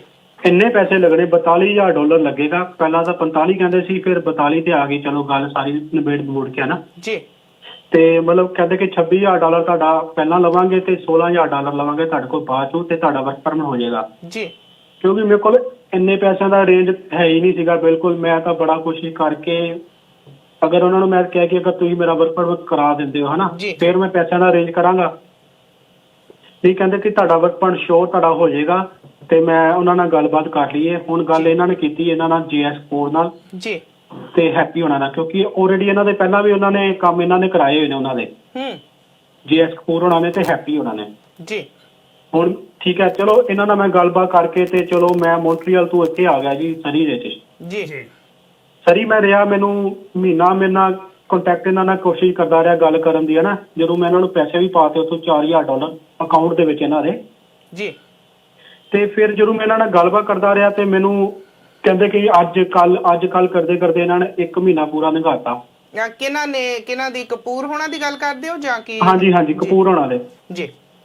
ਉਹ ਜਿਹੜੀ ਲੇਡੀ ਨੇ ਮੇਰਾ 1 ਮਹੀਨਾ ਲੰਘਾਤਾ। ਫਿਰ ਜਦੋਂ ਲਾਸਟ ਮੂਮੈਂਟ ਤੇ 2 ਦਿਨ ਜਦੋਂ ਮੈਂ ਇਹ 10 ਤਰੀਕ ਦੀ ਸੀ, 10 ਤਰੀਕ ਦਾ ਟਾਈਮ ਸੀਗਾ ਜੀ, ਤੇ ਮੈਨੂੰ ਇਹਨਾਂ ਦਾ ਫੋਨ ਆਇਆ, ਕਹਿੰਦੇ ਆ ਐਡਰੈਸ ਹੈਗਾ ਵੇ ਤੇ ਇੱਥੇ ਤੂੰ ਚਲ ਜਾ ਤੇ ਇੱਥੇ ਇਹਨਾਂ ਨੂੰ ਜਾ ਕੇ ਤੂੰ ਮਿਲ ਲੈ ਜੀ। ਚਲੋ ਮੈਂ ਐਡਰੈਸ ਕੱਢ ਕੇ ਤੇ ਚਲੋ ਮੈਂ ਉਹਨਾਂ ਦੀ ਲੋਕੇਸ਼ਨ ਭਰ ਕੇ ਤੇ ਉੱਥੇ ਚਲੋ ਮੈਂ ਪਹੁੰਚ ਗਿਆ। ਕਿੱਥੇ ਪਹੁੰਚੇ ਸੀ ਜੀ? ਨਾਲ ਤੁਹਾਨੂੰ ਲੋਕੇਸ਼ਨ ਦੱਸੀ ਜਿੱਥੇ ਹੈਪੀ ਹੋਣੇ ਬੈਠਦੇ ਸੀਗੇ, ਹੈਪੀ ਉਹਨਾਂ ਦਾ ਆਫਿਸ ਹੈ ਜਿਹੜਾ ਜੀ। ਗੁਰਦੁਆਰਾ ਸਾਹਿਬ ਦੀ ਗੱਲ ਕਰ ਰਹੇ ਹੋ? ਨਹੀਂ ਗੁਰਦੁਆਰੇ ਨਹੀਂ, ਸਰੀ ਦੇ ਵਿੱਚ ਆਫਿਸ ਇਹਨਾਂ ਦਾ। ਓਕੇ ਜੀ। ਕਿਹੜੀ ਥਾਂ ਤੇ ਦੱਸ ਸਕਦੇ ਹੋ? ਇਹ ਮੈਨੂੰ ਐਕਚੁਅਲੀ ਐਡਰੈਸ ਮੈਨੂੰ ਯਾਦ ਨਹੀਂ ਹੈਗਾ, ਮੇਰੇ ਫੋਨ ਦੇ ਵਿੱਚ ਹੀ ਹੈਗਾ ਜੀ, ਤੇ ਉਹ ਮੈਂ ਤੁਹਾਨੂੰ ਦੱਸ ਦਾਂਗਾ। ਕਿਹੜੀ ਲੋਕੇਸ਼ਨ ਹੈ? ਜਿਵੇਂ ਪਾਇਲ ਬਿਜ਼ਨਸ ਸੈਂਟਰ ਸਰੀ ਦੇ ਵਿੱਚ ਹੈਗਾ ਵੇ, ਆਪਣਾ ਸਕੌਟ ਸਟਰੀਟ ਦੇ ਵਿੱਚ ਹੈਗਾ ਵੇ, ਸਕੌਟ ਰੋਡ ਦੇ ਉੱਤੇ। ਠੀਕ ਹੈ, ਹਾਂਜੀ ਸਕੌਟ, ਹਾਂਜੀ। ਅੱਛਾ ਪ੍ਰਭਜੋਤ ਜੀ 1 ਮਿੰਟ ਤੁਹਾਡੀ ਗੱਲ ਕੱਟੂਗੀ। ਸੋ ਤੁਹਾਨੂੰ ਵਿਨੀਪੈਗ ਤੋਂ ਸੰਦੀਪ ਕੌਰ ਨੇ ਹੈਪੀ ਹੁਣਾਂ ਦੇ ਨਾਲ ਮਿਲਵਾਇਆ ਸੀ, JS ਕਪੂਰ ਹੁਣਾਂ ਨਾਲ ਮਿਲਵਾਇਆ ਸੀ? ਹਾਂਜੀ ਹਾਂਜੀ ਬਿਲਕੁਲ ਜੀ। ਜੀ, ਜਾਨੀ ਉਹ ਤੁਹਾਡੇ ਗੱਬੇ ਵਿਚੋਲੇ ਉਹ ਸੀ, ਉਹਨਾਂ ਨੇ ਇਹਨਾਂ ਨਾਲ ਤੁਹਾਨੂੰ ਇੰਟਰੋਡਿਊਸ ਕਰਾਇਆ। ਤੁਸੀਂ ਪਹਿਲਾਂ ਇਹਨਾਂ ਨੂੰ ਜਾਣਦੇ ਸੀ? ਨਹੀਂ, ਬਿਲਕੁਲ ਨਹੀਂ ਜਾਣਦਾ ਸੀ ਮੈਂ ਜੀ। ਤੇ ਇਹਨਾਂ ਨਾਲ ਕੀ ਗੱਲਬਾਤ ਹੋਈ ਜਦੋਂ ਤੁਸੀਂ ਇਹਨਾਂ ਨੂੰ ਸਕਾਟ ਰੋਡ ਤੇ ਮਿਲੇ? ਜਦੋਂ ਮੈਂ ਇਹਨਾਂ ਕੋਲ ਆਇਆ ਇੱਥੇ ਤੇ ਉੱਥੇ ਮੈਂ ਇਹਨਾਂ ਨੂੰ ਮਿਲਿਆ। ਕੌਣ ਸੀ ਜੀ ਉੱਥੇ? JS ਕਪੂਰ, ਸਰਤਾਜ ਸੀਗਾ ਤੇ ਉਹ ਹੈਪੀ ਸੀਗਾ ਜੀ। ਓਕੇ, ਠੀਕ ਹੈ ਜੀ। ਇਹਨਾਂ ਨਾਲ ਮੇਰੀ ਗੱਲਬਾਤ ਹੋਈ। ਇਹਨਾਂ ਨਾਲ ਮੈਂ ਜਦੋਂ ਗੱਲਬਾਤ ਕੀਤੀ ਕਿ ਇਹਨਾਂ ਨੇ ਕਹਿੰਦੇ ਕਿ ਅਸੀਂ ਇੰਨੇ ਪੈਸੇ ਤੇਰੇ ਕੋਲ ਲੈਣੇ ਆ, $26,000 ਤੇ ਕੋਲ ਲੈਣਾ, ਤੇ ਜਿਹੜਾ $16,000 ਜਦੋਂ ਤੇਰੀ PR ਹੋ ਜਾਏਗੀ ਉਦੋਂ ਦੇਗਾ, ਤੇ ਬਾਕੀ ਤੈਨੂੰ ਇੱਥੇ ਜੋਬ ਵੀ ਦਵਾਂਗੇ, ਤੇਰੀ ਫੈਮਿਲੀ ਨੂੰ ਵੀ ਇੱਥੇ ਰੱਖਾਂਗੇ ਜੀ। ਠੀਕ ਹੈ ਜੀ। ਇਹਨਾਂ ਨਾਲ ਮੇਰੀ ਇਹ ਗੱਲਬਾਤ ਹੋਈ। ਚਲੋ ਇਹਨਾਂ ਨੇ ਮੇਰਾ ਵਰਕ ਪਰਮਿਟ ਕਰਾਤਾ। ਇੱਥੇ ਰੁਕਿਓ ਜੀ। ਤੁਸੀਂ ਇਹਨਾਂ ਨੂੰ ਕਿਹਾ ਹੈ, ਇਹਨਾਂ ਦੇ ਵਿੱਚ JS ਕਪੂਰ ਆਉਂਦਾ ਹੈ ਕਿ ਨਾਲ ਜਿਹੜੇ ਹੈਪੀ ਨੇ ਜਤਿੰਦਰ ਸਿੰਘ ਉਹ ਆਉਂਦੇ ਆ ਜੀ? ਤਿੰਨੇ ਹੀ ਆਉਂਦੇ। ਮੈਂ ਤਾਂ ਹੈਪੀ, ਕਿਉਂਕਿ ਹੈਪੀ ਨੇ ਮੈਨੂੰ ਗੱਲ ਕੀਤੀ ਸੀ ਪੈਸਿਆਂ ਦੀ। ਓਕੇ, ਹਾਂਜੀ, ਹੈਪੀ ਨੇ ਮੈਨੂੰ ਗੱਲ ਕੀਤੀ ਸੀ ਪੈਸਿਆਂ ਦੀ, $26,000 ਲੱਗਣਾ। ਓਕੇ, ਤੇ ਉਹ ਤੂੰ ਪਹਿਲਾਂ ਦੇਗਾ ਤੇ 16,000 ਬਾਅਦ ਚ ਦੇਗਾ ਜੀ। ਠੀਕ ਹੈ ਜੀ। ਇਹ ਗੱਲਬਾਤ ਕਰਨ ਤੋਂ ਬਾਅਦ ਪਹਿਲੇ ਪੈਸਿਆਂ ਦੀ ਖੇਪ ਕਦੋਂ ਤੇ ਕਿੱਥੇ ਦਿੱਤੀ ਗਈ ਤੇ ਪੈਸੇ ਕਿਹਨੂੰ ਦਿੱਤੇ ਜੀ? ਪੈਸੇ ਜਦੋਂ ਮੈਨੂੰ ਇਹਨਾਂ ਨੇ ਵਰਕ ਪਰਮਿਟ ਕਰਾ ਕੇ ਆਇਆ ਹੈਪੀ ਜੀ, ਠੀਕ ਹੈ ਜੀ, ਰਸਤੇ ਦੇ ਵਿੱਚ ਇਹਨੇ ਜਦੋਂ ਉਹਦੇ ਅਸੀਂ ਆਫਿਸ ਪਹੁੰਚੇ ਜਿੱਥੇ ਬੈਠਦੇ ਸੀਗੇ, ਹੁਣ ਅੱਜ ਕੱਲ ਮਲਕੀਤ ਬੈਠਦਾ ਉੱਥੇ। ਅੱਛਾ, ਜਦੋਂ ਉੱਥੇ ਮੈਨੂੰ ਇਹ ਲੈ ਕੇ ਗਏ ਤੇ ਇਹ ਕਹਿੰਦਾ ਮੇਰਾ ਪਾਸਪੋਰਟ ਵੀ ਇਹਨੇ ਹੈਪੀ ਨੇ ਰੱਖ ਲਿਆ ਔਰ ਮੇਰਾ ਵਰਕ ਪਰਮਿਟ ਵੀ ਜੀ। ਠੀਕ ਹੈ। ਕਹਿੰਦਾ $26,000 ਜਦੋਂ ਤੂੰ ਦੇ ਦੇਗਾ ਤੇ ਉਦੋਂ ਤੈਨੂੰ ਇਹ ਸਾਰੇ ਪੇਪਰ ਤੈਨੂੰ ਦੇ ਦਾਂਗੇ। ਵਾਹ। ਤੇ ਚਲੋ ਮੈਂ ਕਿਹਾ ਠੀਕ ਹੈ, ਮੈਂ ਕਿਹਾ ਮੈਂ ਕੋਸ਼ਿਸ਼ ਕਰਦਾ, ਮੈਨੂੰ ਥੋੜਾ ਟਾਈਮ ਲੱਗ ਜਾਏਗਾ ਜੀ। ਫਿਰ ਜਦੋਂ ਮੈਂ ਇਹ ਮੈਨੂੰ ਉਤਾਰ ਕੇ ਪਾਸਪੋਰਟ ਔਰ ਮੇਰੇ ਡਾਕੂਮੈਂਟ ਲੈ ਕੇ ਚਲਾ ਗਿਆ ਹੈਪੀ, ਉਸ ਤੋਂ ਬਾਅਦ ਮੈਂ ਜੇਐਸ ਕਪੂਰ ਦੇ ਆਫਿਸ ਚਲਾ ਗਿਆ ਉੱਪਰ ਜੀ। ਤੇ ਮੈਨੂੰ ਉੱਥੇ ਕਹਿੰਦੇ ਕਿ ਹੁਣ ਸਾਨੂੰ ਪੈਸੇ ਦੇ। ਮੈਂ ਪੈਸੇ ਦੇ ਤੇ ਆਪਾਂ ਫਿਰ ਤੇਰੇ ਡਾਕੂਮੈਂਟ ਉਹਨਾਂ ਨੂੰ ਆਪਾਂ ਲੈ ਲਾਂਗੇ ਵਾਪਸ, ਕਿਉਂਕਿ ਤੇਰੇ ਪੇਪਰ ਸਾਰੇ ਉਹਨਾਂ ਕੋਲ ਨੇ। ਚਲੋ ਮੈਂ ਕਿਹਾ ਚਲੋ ਮੈਂ ਅਰੇਂਜ ਕਰਦਾ। ਮੈਨੂੰ 2 ਦਿਨ ਲੱਗ ਗਏ ਤੇ ਇਹ ਮੈਨੂੰ ਜੇਐਸ ਕਪੂਰ ਆਪਣੇ ਘਰੇ ਲਿਆ ਉਸੇ ਦਿਨ ਹੀ। ਓਕੇ। ਕਿਉਂਕਿ ਇਹਨਾਂ ਨੂੰ ਵਿਸ਼ਵਾਸ, ਇਹਨਾਂ ਦੇਖੋ ਇਹਨਾਂ ਇੱਕ ਬੰਦੇ ਨੇ ਤੁਹਾਡੇ ਕੋਲ ਕੰਮ ਕਰਾਇਆ, ਤੁਸੀਂ ਉਹਨਾਂ ਦੇ ਪਾਸਪੋਰਟ ਸਾਰਾ ਡਾਕੂਮੈਂਟ ਤੁਹਾਡੇ ਕੋਲ ਨੇ, ਤੁਸੀਂ ਮੈਨੂੰ ਆਪਣੇ ਘਰੇ ਲੈ ਜਾਣ ਦਾ ਮਤਲਬ ਨਹੀਂ ਬੰਦਾ ਸੀ ਇਹਨਾਂ ਦਾ। ਅੱਛਾ ਜੀ। ਘਰੇ ਇਹਨਾਂ ਨੇ ਮੈਨੂੰ ਕਪੂਰ ਜੀ ਘਰੇ ਲੈ ਕੇ ਗਏ? ਹਾਂਜੀ, ਕਪੂਰ ਘਰੇ ਲੈ ਗਿਆ ਜੀ। ਠੀਕ ਹੈ। ਇਹਨੇ ਰਾਤ ਰੱਖੀ ਆਪਣੇ ਕੋਲ, ਆਪਣੇ ਘਰੇ ਰੱਖਿਆ ਇਹਨਾਂ ਨੇ ਜੀ। ਠੀਕ ਹੈ। ਉਸ ਤੋਂ ਬਾਅਦ ਅਗਲੇ ਦਿਨ ਫਿਰ ਆਫਿਸ ਚਲੇ ਗਏ। ਆਫਿਸ ਫਿਰ ਮੈਂ ਇਹਨਾਂ ਨੂੰ ਮਿਲਿਆ, ਹੈਪੀ ਉਹਨਾਂ ਨੂੰ ਜੀ। ਫਿਰ ਮੈਨੂੰ ਇਹਨਾਂ ਨੇ ਇੱਕੋ ਗੱਲ ਕਹੀ ਕਿ ਸਾਨੂੰ ਪੈਸੇ ਦੇ ਤੇ ਫਿਰ ਤੇਰਾ ਕੰਮ ਹੋਏਗਾ, ਫਿਰ ਤੇਰਾ ਅਗਲਾ ਪ੍ਰੋਸੈਸ ਸ਼ੁਰੂ ਹੋਏਗਾ। ਓਕੇ। ਚਲੋ ਮੈਂ ਪੈਸੇ ਪੂਸੇ ਕਰਕੇ ਇਹਨਾਂ ਨੂੰ ਅਰੇਂਜ ਕਰਕੇ ਮੈਂ ਦੇਤੇ ਜੀ। $26,000। ਕਿਵੇਂ ਦਿੱਤੇ ਸੀ ਤੁਸੀਂ? ਕੈਸ਼ ਦਿੱਤੇ ਸੀ ਜਾਂ ਕੋਈ ਚੈੱਕ ਦਿੱਤੇ ਸੀਗੇ? ਤੇ ਕਿਹਨੂੰ ਫੜਾਏ ਸੀ ਤੁਸੀਂ ਪੈਸੇ? ਮੈਂ ਇਹਨੂੰ, ਕਿਉਂਕਿ ਹੈਪੀ ਨੇ ਮੈਨੂੰ ਕਿਹਾ ਸੀ ਤੂੰ ਜੇਐਸ ਕਪੂਰ ਨੂੰ ਪੈਸੇ ਦੇ ਦੇ। ਜੀ। ਠੀਕ ਹੈ। ਉਹਨੂੰ ਪੈਸੇ ਦੇ ਦੇ। ਮੈਂ ਜੇਐਸ ਕਪੂਰ ਨੂੰ ਪੈਸੇ ਦੇਤੇ ਜੀ। ਤੇ ਜਦੋਂ ਮੈਂ ਉਹਨੂੰ ਪੈਸੇ ਦੇਤੇ ਚਲੋ ਇਹਨਾਂ ਨੇ ਮੈਨੂੰ ਵਰਕ ਪਰਮਿਟ ਜਿਹੜਾ ਮੇਰਾ ਸੀਗਾ ਉਹ ਮੈਨੂੰ ਪਹਿਲਾਂ ਦੇਤਾ ਜੀ। ਵਰਕ ਪਰਮਿਟ ਇਹਨਾਂ ਨੇ ਜੀ ਕਿ ਆ ਤੇਰਾ ਵਰਕ ਪਰਮਿਟ ਹੋ ਗਿਆ। ਠੀਕ ਹੈ। ਮੈਂ ਫਿਰ ਵਰਕ ਪਰਮਿਟ ਲੈ ਕੇ ਚਲਾ ਗਿਆ। ਹਾਂਜੀ। ਫਿਰ ਹਫਤੇ 10 ਦਿਨਾਂ ਬਾਅਦ ਮੈਂ ਆਪਣੀ ਫੈਮਿਲੀ ਨੂੰ ਮੌਂਟਰੀਅਲ ਤੋਂ ਬੁਲਾਇਆ ਇੱਥੇ ਤੇ ਇੱਥੇ ਆ ਕੇ ਫਿਰ ਮੈਂ ਇੱਥੇ ਰਹਿਣਾ ਸੀਗਾ ਆਪਣੇ ਐਪਸਪੋਰਟ ਦੇ ਲਾਗੇ। ਮੈਂ ਕਿਹਾ ਚਲੋ ਇੱਥੇ ਆਪਾਂ ਨਾਲੇ ਮੈਂ ਡਿਊਟੀ ਕਰ ਲਾਂਗਾ ਗੁਰਦੁਆਰੇ ਜੀ ਤੇ ਫੈਮਿਲੀ ਮੇਰੀ ਚਲੋ ਲਾਗੇ ਰਹੇਗੀ ਮੇਰੇ। ਜਦੋਂ ਇਹਨਾਂ ਨਾਲ ਮੈਂ ਆਪਣੀ ਕੰਮ ਦੀ ਗੱਲ ਕੀਤੀ, ਉਹਦੀ ਜੌਬ ਦੀ ਗੱਲ ਕੀਤੀ, ਇਹਨਾਂ ਨੇ ਜੌਬ ਦੇਣ ਤੋਂ ਮਨਾ ਹੀ ਕਰਤਾ। ਸੋ ਪਹਿਲਾਂ ਤੁਹਾਨੂੰ ਪ੍ਰਭਜੋਤ ਜੀ ਇੱਕ ਮਿੰਟ ਜੀ, ਪਹਿਲਾਂ ਤੁਹਾਨੂੰ ਗੁਰਦੁਆਰਾ ਸਾਹਿਬ 'ਚ ਜੌਬ ਦੇਣ ਲਈ ਕਿਹਾ ਗਿਆ ਸੀ? ਹਾਂਜੀ ਬਿਲਕੁਲ ਜੀ। ਕਿਹੜੇ ਗੁਰਦੁਆਰਾ ਸਾਹਿਬ 'ਚ ਕਿਹਾ ਗਿਆ ਸੀ? ਹਾਂਜੀ। ਕਿਹੜੇ ਗੁਰਦੁਆਰਾ ਸਾਹਿਬ 'ਚ ਕਿਹਾ ਗਿਆ ਸੀ? ਜਿਹੜੇ ਗੁਰਦੁਆਰੇ ਦਾ ਇਹਨਾਂ ਨੇ ਮੇਰਾ ਵਰਕ ਪਰਮਿਟ ਕਰਾਇਆ। ਸੋ ਜਿਹੜਾ ਖਾਲਸਾ ਦੀਵਾਨ ਸੁਸਾਇਟੀ ਐਬਸਫੋਰਡ ਆ, ਜਿਹੜਾ ਉਹਦਾ ਹੈਗਾ ਜੀ ਗੁਰਸਿੱਖ ਟੈਂਪਲ ਤੇ ਸਿੱਖ ਹੈਰੀਟੇਜ ਮਿਊਜ਼ੀਅਮ ਸੁਸਾਇਟੀ, ਜਿੱਥੇ ਜਿਹੜਾ ਮੇਰਾ ਵਰਕ ਪਰਮਿਟ ਉੱਥੇ ਇਹਨਾਂ ਨੇ ਗੁਰਦੁਆਰੇ ਦੀ ਡਿਊਟੀ ਦੇਣੀ ਸੀ ਮੈਨੂੰ। ਬਿਲਕੁਲ ਜੀ ਬਿਲਕੁਲ। ਓਕੇ।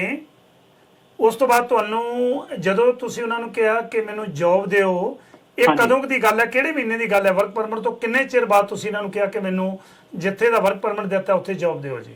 ਹਫਤੇ ਬਾਅਦ ਦੀ ਗੱਲ ਹੈ ਜੀ। ਜਦੋਂ ਮੇਰਾ ਵਰਕ ਪਰਮਿਟ ਹਫਤੇ ਬਾਅਦ ਇਹਨਾਂ ਕੋਲ ਮੈਂ ਗਿਆ, ਜਦੋਂ ਮੈਂ ਆਪਣੀ ਫੈਮਿਲੀ ਨੂੰ ਇੱਥੇ ਰੈਂਟ ਤੇ ਆਇਆ, ਫੈਮਿਲੀ ਨੂੰ ਬੁਲਾਇਆ, ਉਸ ਤੋਂ ਬਾਅਦ ਮੈਂ ਇਹਨਾਂ ਕੋਲ ਗਿਆ ਆਫਿਸ ਤੇ ਇਹਨਾਂ ਦੇ। ਤੁਹਾਡਾ ਜਿਹੜਾ ਵਰਕ ਪਰਮਿਟ ਹੈ ਉਹ ਕਿਹੜੇ ਮਹੀਨੇ ਦੇ ਵਿੱਚ ਇਸ਼ੂ ਹੁੰਦਾ ਹੈ ਜੀ?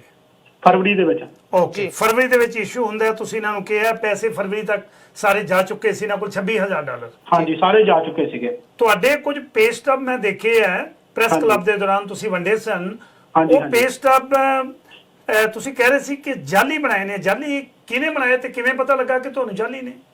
ਜਾਲੀ ਹੈਪੀ ਉਹਨਾਂ ਨੇ ਬਣਾਇਆ। ਹੋਰ ਜੇ ਮੇਰਾ ਵਰਕ ਪਰਮਿਟ ਇਹਨਾਂ ਨੇ ਕਰਾਇਆ ਤੇ ਪੇਪਰ ਪੇ ਸਟਬਾਂ ਵੀ ਇਹਨਾਂ ਨੇ ਦਿੱਤੀਆਂ ਮੈਨੂੰ। ਸੋ ਕਿੰਨੇ ਤੁਸੀਂ ਇੱਕ ਮਿੰਟ ਜੀ, ਇਹ ਤੁਸੀਂ ਇਲਜ਼ਾਮ ਲਾ ਰਹੇ ਹੋ ਕਿ ਹੈਪੀ ਨੇ ਬਣਾਏ ਨੇ? ਹਾਂਜੀ। ਪੇ ਸਟਬ ਵਾਸਤੇ ਪੈਸੇ ਤੁਸੀਂ ਕਪੂਰ ਨੂੰ ਦਿੰਦੇ ਰਹੇ ਹੋ ਜਾਂ ਹੈਪੀ ਨੂੰ ਦਿੱਤੇ ਸੀ? ਨਹੀਂ, ਕਪੂਰ ਨੂੰ ਦਿੰਦਾ ਰਿਹਾ। ਤੁਹਾਨੂੰ ਪਤਾ ਉਹਨੇ ਮੇਰੇ ਸਾਹਮਣੇ ਇਦਾਂ ਤਾਂ ਆਣਾ ਨਹੀਂ ਸੀ, ਕਿਉਂਕਿ ਉਹਦੇ ਨਾਲ ਆਲਰੇਡੀ ਮੈਂ ਗੱਲ ਕਰ ਚੁੱਕਾ ਸੀ। ਮੈਨੂੰ ਉਹਨੇ ਤਾਂ ਸਾਫ਼ ਹੀ ਮਨਾ ਕਰਤਾ ਸੀ, ਮੇਰੇ ਨਾਲ ਕੋਈ ਫੋਨ ਤੇ ਗੱਲ ਨਹੀਂ ਕਰਨੀ ਤੇ ਨਾ ਤੂੰ ਮੈਨੂੰ ਕਾਲ ਕਰਨੀ ਹੈ। ਓਕੇ। ਤੂੰ ਜੋ ਗੱਲ ਕਰਨੀ ਹੈ, ਮੇਰਾ EMPLOYER ਹੈਗਾ ਵੇ ਜੇਐਸ ਕਪੂਰ, ਉਹਦੇ ਨਾਲ ਗੱਲ ਕਰਨੀ ਹੈ। ਹੋਰ ਤੂੰ ਕਿਸੇ ਬੰਦੇ ਨਾਲ ਗੱਲ ਨਹੀਂ ਕਰਨੀ, ਸਿਰਫ ਉਹਦੇ ਨਾਲ ਹੀ ਗੱਲ ਕਰਨੀ ਹੈ। ਇਹ ਫਿਰ ਜਦੋਂ ਤੁਹਾਨੂੰ ਪਤਾ ਲੱਗਾ ਕਿ ਤੁਹਾਡੀਆਂ ਪੇ ਸਟਬਸ ਗਲਤ ਬਣ ਰਹੀਆਂ ਨੇ, ਕੋਈ ਇਹੋ ਜਿਹਾ ਪੈਸਾ ਜੇਐਸ ਕਪੂਰ ਦੇ ਅਕਾਊਂਟ ਦੇ ਵਿੱਚ ਕੈਸ਼ ਤੋਂ ਇਲਾਵਾ ਤੁਸੀਂ ਹੋਰ ਵੀ ਟ੍ਰਾਂਸਫਰ ਕੀਤਾ? ਨਹੀਂ, ਮੈਂ ਇਹਨਾਂ ਨੂੰ ਬਾਏ ਹੈਂਡ ਪੈਸੇ ਦਿੱਤੇ ਸੀਗੇ, ਕਿਉਂਕਿ ਇਹਨਾਂ ਨੇ ਕੈਸ਼ ਹੀ ਮੰਗੇ ਸੀ। ਮੈਂ ਇਹਨਾਂ ਨੂੰ ਕਿਹਾ ਮੈਂ ਤੁਹਾਡੇ ਅਕਾਊਂਟ 'ਚ ਪਾਣਾ ਵਾ। ਹਾਂਜੀ। ਨਹੀਂ, ਸਾਡੇ ਅਕਾਊਂਟ 'ਚ ਨਹੀਂ ਪਾਣੇ, ਸਾਨੂੰ ਕੈਸ਼ ਦੇ। ਤੈਨੂੰ ਕੈਸ਼ ਹੀ ਪੈਸੇ ਵਾਪਸ ਹੋਣਗੇ ਔਰ ਤੇਰੇ ਅਕਾਊਂਟ ਦੇ ਵਿੱਚ ਸੈਲਰੀ ਆਏਗੀ। ਓਕੇ। ਸੋ ਤੁਹਾਡੇ ਅਕਾਊਂਟ ਦੇ ਵਿੱਚ ਹੀ ਸਿੱਧੀ ਸੈਲਰੀ ਆਉਂਦੀ ਰਹੀ ਹੈ? ਨਹੀਂ, ਕੋਈ ਸੈਲਰੀ ਨਹੀਂ ਆਈ, ਸਿਰਫ ਇੱਕੋ ਸੈਲਰੀ ਆਈ ਹੈ। ਉਹ ਵੀ ਗੁਰਦੁਆਰੇ ਦਾ ਨਾਮ ਨਹੀਂ, ਥਰਡ ਪਾਰਟੀ ਦਾ ਨਾਮ ਸੀਗਾ, ਜਿੱਥੋਂ ਮੈਨੂੰ ਡਾਊਟ ਹੋਇਆ ਇਹਨਾਂ ਤੇ। ਵਾਓ। ਕਿ ਜੇ ਮੇਰਾ ਤੁਸੀਂ ਵਰਕ ਪਰਮਿਟ ਜਿਹੜੇ ਗੁਰੂ ਘਰ ਦਾ ਤੁਸੀਂ ਕਰਾਇਆ, ਉਸ ਗੁਰੂ ਘਰ ਦੀ ਸੈਲਰੀ ਦਾ ਨਾਮ ਕਿਉਂ ਨਹੀਂ ਆ ਰਿਹਾ ਮੇਰੇ ਅਕਾਊਂਟ ਦੇ ਵਿੱਚ ਤੇ ਥਰਡ ਪਾਰਟੀ ਕਿਉਂ ਆ ਰਿਹਾ? ਜੀ। ਥਰਡ ਪਾਰਟੀ ਕੌਣ ਸੀ, ਦੱਸ ਸਕਦੇ ਹੋ? ਇਹਨਾਂ ਦਾ ਹੀ ਬੰਦਾ ਸੀਗਾ ਜਿਹੜੇ ਇਹਦੇ ਨਾਲ ਇਨਵੋਲਵ ਸੀ, ਸਤਰਾਜ ਦੇ ਨਾਮ ਤੇ, ਕੋਈ ਇਦਾਂ ਦੇ ਸਤਰਾਜ ਨਾਮ ਇਹ ਸੀਗਾ ਜਿਹੜੇ ਨਾਮ ਤੇ ਮੇਰੇ ਅਕਾਊਂਟ ਦੇ ਵਿੱਚ ਸੈਲਰੀ ਆ ਰਹੀ ਸੀਗੀ। ਵਾਓ, ਸਤਰਾਜ ਸਰਤਾਜ ਸਿੰਘ, ਉਹ ਜਿਹੜੀ ਸੈਲਰੀ ਆ ਰਹੀ ਸੀ ਉਹਦੇ ਵਿੱਚੋਂ ਤੁਸੀਂ ਪ੍ਰੈਸ ਕਾਨਫਰੰਸ ਦਾ ਵਾਲੇ ਦਿਨ ਇਹ ਵੀ ਜ਼ਿਕਰ ਕਰ ਰਹੇ ਸੀ ਕਿ ਮੈਂ $2,000 ਦੀਆਂ 2 ਕਿਸ਼ਤਾਂ ਨੇ ਜਿਹੜੀਆਂ ਉਹ ਈ ਟ੍ਰਾਂਸਫਰ ਅਕਾਊਂਟ ਦੇ ਵਿੱਚ ਕੀਤੀਆਂ ਨੇ। ਕਦੋਂ ਕੀਤੀਆਂ ਨੇ ਤੇ ਕਿਹਦੇ ਅਕਾਊਂਟ 'ਚ ਕੀਤੀਆਂ ਨੇ ਜੀ, ਕਾਹਦੇ ਵਾਸਤੇ ਕੀਤੀਆਂ ਨੇ? ਉਹ ਤਾਂ ਮੈਂ ਉਦੋਂ ਕੀਤੀ ਜਦੋਂ ਮੈਂ ਉੱਥੇ ਸੀਗਾ, ਮੌਂਟਰੀਅਲ ਸੀਗਾ। ਹਾਂਜੀ, ਜਦੋਂ ਇਹਨਾਂ ਨੇ ਮੇਰੇ ਤੋਂ ਫੀਸ ਮੰਗੀ ਕਿ $5,000 ਦਾ ਪਹਿਲਾਂ ਲਵਾਂਗੇ ਅਸੀਂ। ਹਾਂਜੀ, ਠੀਕ ਹੈ, ਉਹ ਲੇਡੀ ਦੇ ਅਕਾਊਂਟ ਦੇ ਵਿੱਚ ਪਾਈ ਸੀ ਮੈਂ। ਓਕੇ, ਉਹਨੇ ਅੱਗੇ ਇਹਨਾਂ ਨੂੰ ਪਾਇਆ। ਸੋ ਤੁਸੀਂ ਵਿਨੀਪੈਗ ਸੰਦੀਪ ਹੋਣਾ ਦੇ ਅਕਾਊਂਟ 'ਚ ਪਾਏ ਸੀ? ਹਾਂਜੀ, $4,000। ਠੀਕ ਹੈ ਜੀ। ਸੋ ਇਹ ਜਿਹੜੀ ਚੇਨ ਸ਼ੁਰੂ ਹੋਈ ਆ ਹਾਂ, ਮੌਂਟਰੀਅਲ ਤੋਂ ਇਹਨਾਂ ਦੇ ਨਾਲ। ਤੁਸੀਂ ਸੰਦੀਪ ਨੂੰ ਕਿਵੇਂ ਜਾਣਦੇ ਸੀ ਪ੍ਰਭਜੋਤ ਜੀ? ਸੰਦੀਪ ਨੂੰ ਮੈਂ ਇਦਾਂ ਜਾਣਦਾ, ਮੇਰਾ ਫਰੈਂਡ ਸੀਗਾ ਇੱਕ। ਹਾਂਜੀ, ਉਹਦੇ ਥਰੂ ਮੈਨੂੰ, ਕਿਉਂਕਿ ਉਹਦੇ ਸਾਲੇ ਦਾ ਕੋਈ ਕੰਮ ਹੋਇਆ ਸੀਗਾ ਗੁਰਦੁਆਰੇ ਦੇ ਬੇਸ ਤੇ, ਉਹ ਵੀ ਇਹਨਾਂ ਨੇ ਕਰਾਇਆ ਸੀ, ਹੈਪੀ ਹੋਣਾ ਨੇ, ਤੇ ਉਹਨੇ ਮੈਨੂੰ ਤਾਂ ਉਹਦਾ ਰੈਫਰ ਕੀਤਾ ਸੀਗਾ ਕਿ ਆਹ ਲੇਡੀ ਨੇ ਕਰਵਾਇਆ ਸੀਗਾ। ਤੇ ਉੱਥੋਂ ਦੀ ਮਤਲਬ ਸਰੀ ਦੇ ਵਿੱਚ ਬੰਦੇ ਹੈਗੇ ਆ ਜਿਹੜੇ ਆ ਕੰਮ ਕਰਦੇ ਆ। ਫਿਰ ਇਹਨਾਂ ਨਾਲ ਗੱਲਬਾਤ ਹੋਈ ਮੇਰੇ ਇੱਥੇ, ਉਹਦੇ ਥਰੂ, ਮੇਰੇ ਫਰੈਂਡ ਦੇ। ਓਕੇ, ਪਰ ਜਿਹੜੀ ਗੱਲਬਾਤ ਮੇਰੀ ਸਰਦਾਰ ਜਤਿੰਦਰ ਸਿੰਘ ਹੈਪੀ ਉਹਨਾਂ ਨਾਲ ਹੋਈ ਹੈ, ਉਹ ਕਹਿੰਦੇ ਕਿ ਇਹ ਕਦੇ ਵੀ ਪੋਸੀਬਲ ਨਹੀਂ ਹੋ ਸਕਦਾ ਕਿ ਮੈਂ ਇਹਨਾਂ ਤੋਂ ਪੈਸੇ ਲਏ ਨੇ। ਬਕਾਇਦਾ ਮੈਂ ਤਾਂ ਆਪ ਇਹਨਾਂ ਨੂੰ ਚੁੱਕ ਕੇ ਇਹਨਾਂ ਦਾ ਵਰਕ ਪਰਮਿਟ ਲਵਾ ਕੇ ਲਿਆਇਆ, ਫਿਰ ਇਹਨਾਂ ਨੂੰ ਕਪੂਰ ਦੇ ਆਫਿਸ ਦੇ ਵਿੱਚ ਆਪਣੀ ਗੱਡੀ 'ਚ ਬਿਠਾ ਕੇ ਲੈ ਕੇ ਆਇਆ, ਬਕਾਇਦਾ ਇਹਨਾਂ ਨੂੰ ਲੰਚ ਕਰਾਇਆ। ਜਾਣ ਲੱਗੇ ਆ ਕਹਿੰਦੇ ਜੀ ਮੇਰੇ ਕੋਲ ਪੈਸੇ ਹੈ ਨਹੀਂ, ਬਹੁਤ ਬੁਰੀ ਹਾਲਤ ਹੈ, ਮੈਂ $100 ਵੀ ਦਿੱਤਾ ਹੈ, ਪਲੱਸ ਮੈਂ ਇਹਨਾਂ ਨੂੰ ਗਰੋਸਰੀ ਲੈ ਕੇ ਕਿਸੇ ਹੋਰ ਦੋਸਤ ਨੂੰ ਕਿਹਾ ਲੈ ਕੇ ਦਿੰਦੇ ਰਿਹਾ। ਇਹ ਤਾਂ ਓਪੋਜੀਸ਼ਨ ਪਾਰਟੀ ਹੈ ਗੁਰਦੁਆਰਾ ਖਾਲਸਾ ਦੀਵਾਨ ਸੁਸਾਇਟੀ ਦੀ, ਜਿਹੜੀ ਮੇਰੇ ਤੇ ਦੋਸ਼ ਲਵਾ ਰਹੀ ਹੈ ਪ੍ਰਭਜੋਤ ਸਿੰਘ ਨੂੰ ਵਰਤ ਕੇ। ਇਹਦੇ ਸੱਚਾਈ ਕੀ ਹੈ ਜੀ? ਬਿਲਕੁਲ ਗਲਤ ਗੱਲ ਹੈ। ਜੇ ਆਪਾਂ ਇਸ ਚੀਜ਼ ਨੂੰ ਮੈਂ ਰੱਖਾਂਗਾ ਕਿ ਮੇਰੇ ਕੋਈ ਸਪੋਰਟ ਕਰ ਰਿਹਾ, ਮੇਰੀ ਕੋਈ ਸਪੋਰਟ ਨਹੀਂ ਕਰ ਰਿਹਾ, ਠੀਕ ਹੈ, ਸਭ ਇਹ ਝੂਠ ਬੋਲ ਰਿਹਾ ਜੀ। ਮੈਨੂੰ ਰੋਟੀ ਖਵਾਈ ਹੈ, ਮੈਨੂੰ ਤਾਂ ਇਹਨਾਂ ਨੇ ਪਾਣੀ ਤੱਕ ਨਹੀਂ ਪੁੱਛਿਆ ਉੱਥੇ, ਮੈਨੂੰ ਤਾਂ ਧੱਕੇ ਮਾਰ ਕੇ ਬਾਹਰ ਕੱਢਿਆ। ਤੇ ਇਹ ਕਿਹੜੀ ਗੱਲ ਕਰ ਰਿਹਾ ਕਿ ਮੈਨੂੰ ਰੋਟੀ ਖਵਾਈ ਹੈ, ਮੈਨੂੰ $100 ਦਿੱਤਾ ਹੈ? ਇਹ ਦਰਅਸਲ ਸਾਰਾ ਝੂਠ ਹੈ, ਬਿਲਕੁਲ ਝੂਠ ਬੋਲ ਰਿਹਾ। ਇਹਨੂੰ ਕਹੇ ਜੇ ਇੰਨੀ ਗੱਲ ਹੈਗੀ ਤਾਂ ਤੂੰ ਸਾਹਮਣੇ ਮੇਰੇ ਗੱਲ ਕਿਉਂ ਨਹੀਂ ਕਰਦਾ ਪਿਆ? ਮਹੀਨੇ ਤੋਂ ਉੱਪਰ 2 ਮਹੀਨੇ ਹੋ ਗਏ ਆ, ਤੂੰ ਸਾਹਮਣੇ ਮੀਡੀਆ ਵਿੱਚ ਕਿਉਂ ਨਹੀਂ ਆ ਰਿਹਾ? ਸਾਹਮਣੇ ਆ ਕੇ ਗੱਲ ਕਰ ਮੇਰੇ ਨਾਲ, ਜਿਹੜੀ ਗੱਲ ਕਰਨੀ ਹੈ। ਤੇ ਏਦਾਂ ਝੂਠੀਆਂ ਗੱਲਾਂ ਕਰਨ ਦਾ ਤਾਂ ਕੋਈ ਫਾਇਦਾ ਨਹੀਂ ਹੈਗਾ ਜੀ। ਓਕੇ, ਅੱਛਾ, ਤੁਹਾਡੇ ਡਾਕੂਮੈਂਟਸ ਦੇ ਵਿੱਚੋਂ ਇਹ ਗੱਲ ਵੀ ਸਾਹਮਣੇ ਆਈ ਹੈ ਕਿ ਤੁਹਾਨੂੰ ਥ੍ਰੈਟਨ ਕੀਤਾ ਗਿਆ, ਤੁਹਾਨੂੰ ਧਮਕੀਆਂ ਕਿਹਨੇ ਦਿੱਤੀਆਂ ਨੇ ਤੇ ਕਦੋਂ ਦਿੱਤੀਆਂ ਨੇ ਤੇ ਕਿਉਂ ਦਿੱਤੀਆਂ ਨੇ ਜੀ? ਇਹ ਮੈਨੂੰ ਹੈਪੀ ਹੋਣਾ ਨੇ ਇੱਕ ਧਮਕੀਆਂ ਦਿੱਤੀਆਂ ਸੀ, ਜਿਹਦੀ ਮੈਂ ਪੁਲਿਸ ਕੰਪਲੇਂਟ ਕਰ ਚੁੱਕਾ ਆਲਰੇਡੀ। ਮੈਂ ਮੀਡੀਆ ਵਿੱਚ ਪਹਿਲਾਂ ਵੀ ਹੀ ਸਾਰੀਆਂ ਗੱਲਾਂ ਕਰ ਚੁੱਕਾ ਜੀ। ਮੇਰੀ ਸਾਰੀ ਹੀ ਗੱਲਾਂ ਹੋਈ ਨੇ, ਸਾਰਾ ਕੁਝ ਹੋਈ ਹੈ। ਕਿਉਂਕਿ ਜਦੋਂ ਇਹਨਾਂ ਨੇ ਮੈਨੂੰ ਆਫਿਸ 'ਚ ਬੁਲਾ ਕੇ ਥ੍ਰੈਟ ਕੀਤਾ, ਧਮਕੀਆਂ ਦਿੱਤੀਆਂ, ਤੈਨੂੰ ਡਿਪੋਰਟ ਕਰਾ ਦਾਂਗੇ, ਤੈਨੂੰ ਇਹ ਕਰ ਦਾਂਗੇ, ਅਸੀਂ ਤਾਂ ਗੋਲੀਆਂ ਚਲਾਈਆਂ, ਇਸ ਤਾਂ ਟੈਰਰਿਸਟ ਹੈਗੇ ਆ। ਵਾਹ, ਠੀਕ ਹੈ, ਐਡੀ ਵੱਡੀ ਇਹਨਾਂ ਨੇ ਜਦੋਂ ਵਰਡਿੰਗ ਬੋਲੀ। ਸਭ ਤੋਂ ਵੱਡਾ ਮੈਨੂੰ ਦੁੱਖ ਉਦੋਂ ਲੱਗਾ ਜਦੋਂ ਇਹਨਾਂ ਨੇ ਮੈਨੂੰ ਕਿਹਾ ਕਿ ਗੁਰੂ ਘਰ ਦੇ ਜਿਹੜੇ ਕੀਰਤਨੀ ਹੈ, ਜਿਹੜੇ ਰਾਗੀ ਜਥੇ ਹੈ, ਉਹ ਸਾਰੇ ਗੰਦੇ ਲੋਕ ਨੇ, ਇਹਨਾਂ ਦੀ ਸੋਚ ਘਟੀਆ ਆਵੇ, ਇਹਨਾਂ ਨੂੰ ਆਪਣਾ ਕੰਮ ਨਹੀਂ ਕਰਾਉਣਾ ਆਉਂਦਾ, ਇਹ ਬਹੁਤ ਘਟੀਆ ਲੋਕ ਨੇ। ਇਸ ਚੀਜ਼ ਤੇ ਮੈਨੂੰ ਬਹੁਤ ਅਫਸੋਸ ਹੋਇਆ ਕਿ ਮੈਨੂੰ ਇਸ ਗੱਲ ਨਾਲ ਗੱਲ ਕਰ ਰਿਹਾ। ਮੇਰੇ ਫਾਦਰ ਸਾਹਿਬ ਨੂੰ 45 ਸਾਲ ਹੋ ਗਿਆ ਇਸ ਕੀਰਤਨ ਦੀ ਲਾਈਨ ਦੇ ਵਿੱਚ ਜੀ, ਤੇ ਮੈਨੂੰ ਉਸ ਚੀਜ਼ ਦਾ ਬੜਾ ਦੁੱਖ ਹੋਇਆ ਕਿ ਇਹ ਇੰਨੇ ਘਟੀਆ ਲੋਕ, ਇਹਨਾਂ ਦੀ ਸੋਚ ਨਹੀਂ ਘਟੀਆ ਕਿ ਇਹ ਕਿੱਦਾਂ ਦੀ ਵਰਡਿੰਗ ਬੋਲ ਰਿਹਾ। ਉਸ ਟਾਈਮ ਮੇਰਾ ਮਨ ਇੰਨਾ ਖਰਾਬ ਹੋਇਆ ਕਿ ਮੈਂ ਕਿਹੜੇ ਬੰਦਿਆਂ ਕੋਲ ਫਸ ਗਿਆ, ਕਿੱਥੇ ਆ ਗਿਆ ਇਹਨਾਂ ਕੋਲ, ਤੇ ਮੈਨੂੰ ਇਸ ਚੀਜ਼ ਦਾ ਬਹੁਤ ਦੁੱਖ ਹੋਇਆ ਸੀ ਉਸ ਟਾਈਮ। ਪਰ ਪ੍ਰਭਜੋਤ ਸਿੰਘ ਜੀ, ਜਦੋਂ ਇਹੋ ਜਿਹੇ ਕੰਮ ਕਰਾਉਣੇ ਹੁੰਦੇ ਆ ਫਿਰ ਨਿਮਾਣੇ ਹੋ ਕੇ ਕਰਾਉਣੇ ਪੈਂਦੇ ਆ, ਨੀਵੇਂ ਹੋ ਕੇ ਕਰਵਾਉਣੇ ਪੈਂਦੇ ਆ, ਤੁਹਾਨੂੰ ਸਭ ਕੁਝ ਜਾਇਜ਼ ਨਜਾਇਜ਼ ਕਰਨਾ ਪੈਂਦਾ ਹੈ। ਤੁਹਾਡਾ ਕੰਮ ਹੋ ਰਿਹਾ ਸੀ ਫਿਰ ਨੀਵਾਂ ਮੈਂ ਹੋਇਆ। ਹਾਂਜੀ, ਮੈਂ ਫਰਵਰੀ ਤੋਂ ਲੈ ਕੇ ਹੁਣ ਤੱਕ ਮੈਂ ਨੀਵਾਂ ਹੁੰਦਾ ਰਿਹਾ। 1 ਮਹੀਨਾ ਪਹਿਲਾਂ ਹੀ ਇਹ ਸਾਰੀ ਗੱਲਬਾਤ ਹੋਈ ਹੈ ਜੀ। ਹਰ ਇੱਕ ਚੀਜ਼ ਦਾ ਮੈਂ ਇਹਨਾਂ ਨੂੰ ਗੱਲ ਤਰਲੇ ਮਿੰਤਾ ਕੀਤੇ ਆ। ਮੇਰੀ ਬੇਟੀ ਦੀ ਪੜ੍ਹਾਈ ਖਰਾਬ ਹੋ ਰਹੀ ਹੈ, ਮੇਰੀ ਬੇਟੀ ਨੂੰ ਐਗਜ਼ੀਮਾ ਦੀ ਪ੍ਰੋਬਲਮ ਹੈ, ਸਾਰੀ ਰਾਤ ਸੌਂਦੀ ਨਹੀਂ ਕਿਉਂਕਿ ਮੈਂ ਮੈਡੀਕਲ ਨਹੀਂ ਕਰਾ ਪਾਉਂਦਾ। ਓਕੇ, ਤੇ ਤੁਹਾਡਾ ਪ੍ਰਭਜੋਤ ਜੀ, ਤੁਹਾਡਾ ਤੁਸੀਂ ਕੋਈ ਕੰਮ ਕਰਦੇ ਹੋ, ਗੁਜ਼ਾਰਾ ਕਿਵੇਂ ਪਰਿਵਾਰ ਦਾ ਹੁੰਦਾ? 2 ਛੋਟੀਆਂ ਬੱਚੀਆਂ ਤੁਹਾਡੀਆਂ, ਤੁਹਾਡੀ ਵਾਈਫ ਆ, ਤੁਸੀਂ ਆਪ ਆ, ਤੇ ਤੁਹਾਡਾ ਰੈਂਟ ਵੀ ਦੇਣਾ, ਤੇ ਤੁਹਾਡਾ ਗੁਜ਼ਾਰਾ ਕਿਵੇਂ ਹੁੰਦਾ ਜੀ? ਜੀ, ਮੇਰੇ ਫਾਦਰ ਸਾਹਿਬ ਰਹਿੰਦੇ USA ਵਿੱਚ ਜੀ ਜੀ, ਠੀਕ ਹੈ। ਉਹ ਮੈਨੂੰ ਹਰ ਮਹੀਨੇ ਮੈਨੂੰ ਪੈਸੇ ਭੇਜ ਦਿੰਦੇ ਆ, ਔਰ ਜਿਨ੍ਹਾਂ ਕੋ ਮੈਂ ਰਹਿਣਾ ਰੈਂਟ ਤੇ, ਇੰਨੇ ਵਧੀਆ ਬੰਦੇ, ਮੈਂ ਤਾਂ ਕਹਿੰਦਾ ਇਹਨਾਂ ਵਰਗੇ ਬੰਦੇ ਮੈਂ ਦੇਖੇ ਨਹੀਂ। ਇਹਨਾਂ ਨੇ ਮੇਰੇ ਤੋਂ ਜਦੋਂ ਦਾ ਮੈਂ ਆਇਆ ਮੇਰੇ ਤੋਂ ਸਿਰਫ ਇਹਨਾਂ ਨੇ 1 ਮਹੀਨੇ ਦਾ ਰੈਂਟ ਲਿਆ ਜਦੋਂ ਮੈਂ ਨਵਾਂ ਆਇਆ ਸੀਗਾ। ਉਸ ਤੋਂ ਬਾਅਦ ਇਹਨਾਂ ਨੇ ਮੇਰੇ ਤੋਂ ਕੋਈ ਰੈਂਟ ਨਹੀਂ ਲਿਆ। ਇਹਨਾਂ ਨੇ ਇੰਨੀ ਹੈਲਪ ਕੀਤੀ ਮੇਰੀ। ਇਹਨਾਂ ਨੇ ਕਿਹਾ ਕਿ ਜਦੋਂ ਤੇਰਾ ਸੈਟਿੰਗ ਹੋ ਜਾਏਗੀ, ਕੋਈ ਨਹੀਂ, ਥੋੜਾ ਟਾਈਮ ਲੱਗੇਗਾ, ਤੇਰੀ ਸੈਟਿੰਗ ਹੋ ਜਾਏਗੀ, ਫਿਰ ਤੂੰ ਦੇਣਾ ਸ਼ੁਰੂ ਕਰ ਦੀ। ਇਹਨਾਂ ਨੇ ਮੇਰੀ ਬਹੁਤ ਹੈਲਪ ਕੀਤੀ ਹੈ ਜੀ।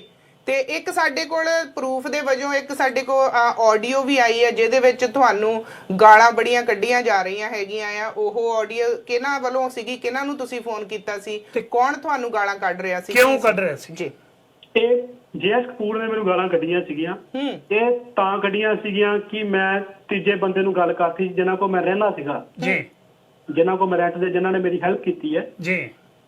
ਜਦੋਂ ਇਹਨਾਂ ਨੂੰ ਮੈਂ ਗੱਲਬਾਤ ਕੀਤੀ, ਜਦੋਂ ਭਾਜੀ ਨੇ ਗੱਲਬਾਤ ਕੀਤੀ ਕਿ ਤੂੰ ਇਸ ਬੰਦੇ ਦਾ ਸਾਡੇ ਕੋਲ ਰਹਿੰਦਾ ਹੈ, ਤੂੰ ਇਹਨੂੰ ਪੇ ਸਟੱਬਾਂ ਨਹੀਂ ਦੇ ਰਿਹਾ, ਉਹਨਾਂ ਨੂੰ ਤੂੰ ਜੋਬ ਨਹੀਂ ਦਿੱਤੀ ਤੇ ਤੂੰ ਸਾਰਾ ਇਹਦਾ ਫਿਊਚਰ ਖਰਾਬ ਕਰ ਰਿਹਾ ਜੀ। ਉਸ ਟਾਈਮ ਇਹਨਾਂ ਨੂੰ ਇਹ ਹੋ ਗਿਆ ਕਿ ਸਾਡੀ ਗੱਲ ਬਾਹਰ ਆ ਗਈ ਹੈ ਤੇ ਫਿਰ ਇਹਨੇ ਮੈਨੂੰ ਫੋਨ ਕਰਕੇ ਗਾਲਾਂ ਕੱਢੀਆਂ ਜੀ।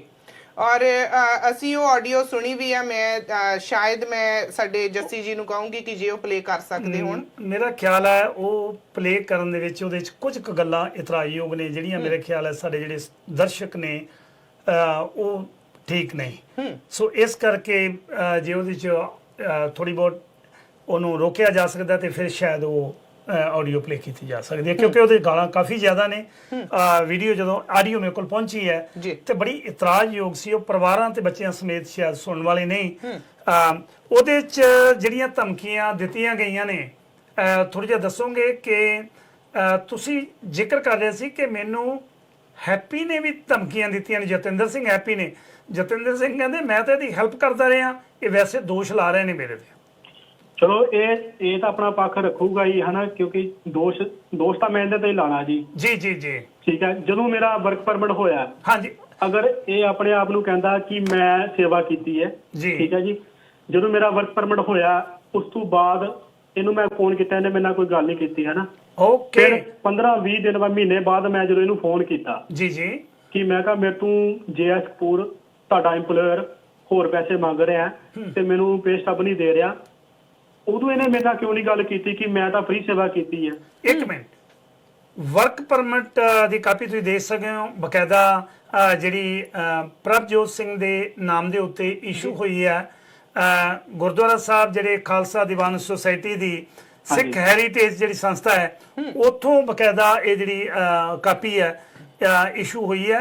ਐਡਰੈਸ ਵੀ BC ਰਜਿਸਟਰ ਆਫ ਕੰਪਨੀ ਹੈ ਜਿਹੜੀ ਆਪਣਾ ਬ੍ਰਿਟਿਸ਼ ਕੋਲੰਬੀਆ ਦੇ ਵਿੱਚ BC ਸੁਸਾਇਟੀ ਦੀ ਜਿਹੜੀ ਸਮਰੀ ਹੈ ਉਹਦੇ ਵਿੱਚ ਬਕਾਇਦਾ ਇਹਦੇ ਨਾਮ ਦੇ ਉੱਤੇ ਰਜਿਸਟਰ ਹੋਈ ਹੈ। ਪੂਰਾ ਪਰਮਿਟ ਹੈ ਜਿਹੜਾ ਉੱਥੋਂ ਇਸ਼ੂ ਹੋਇਆ।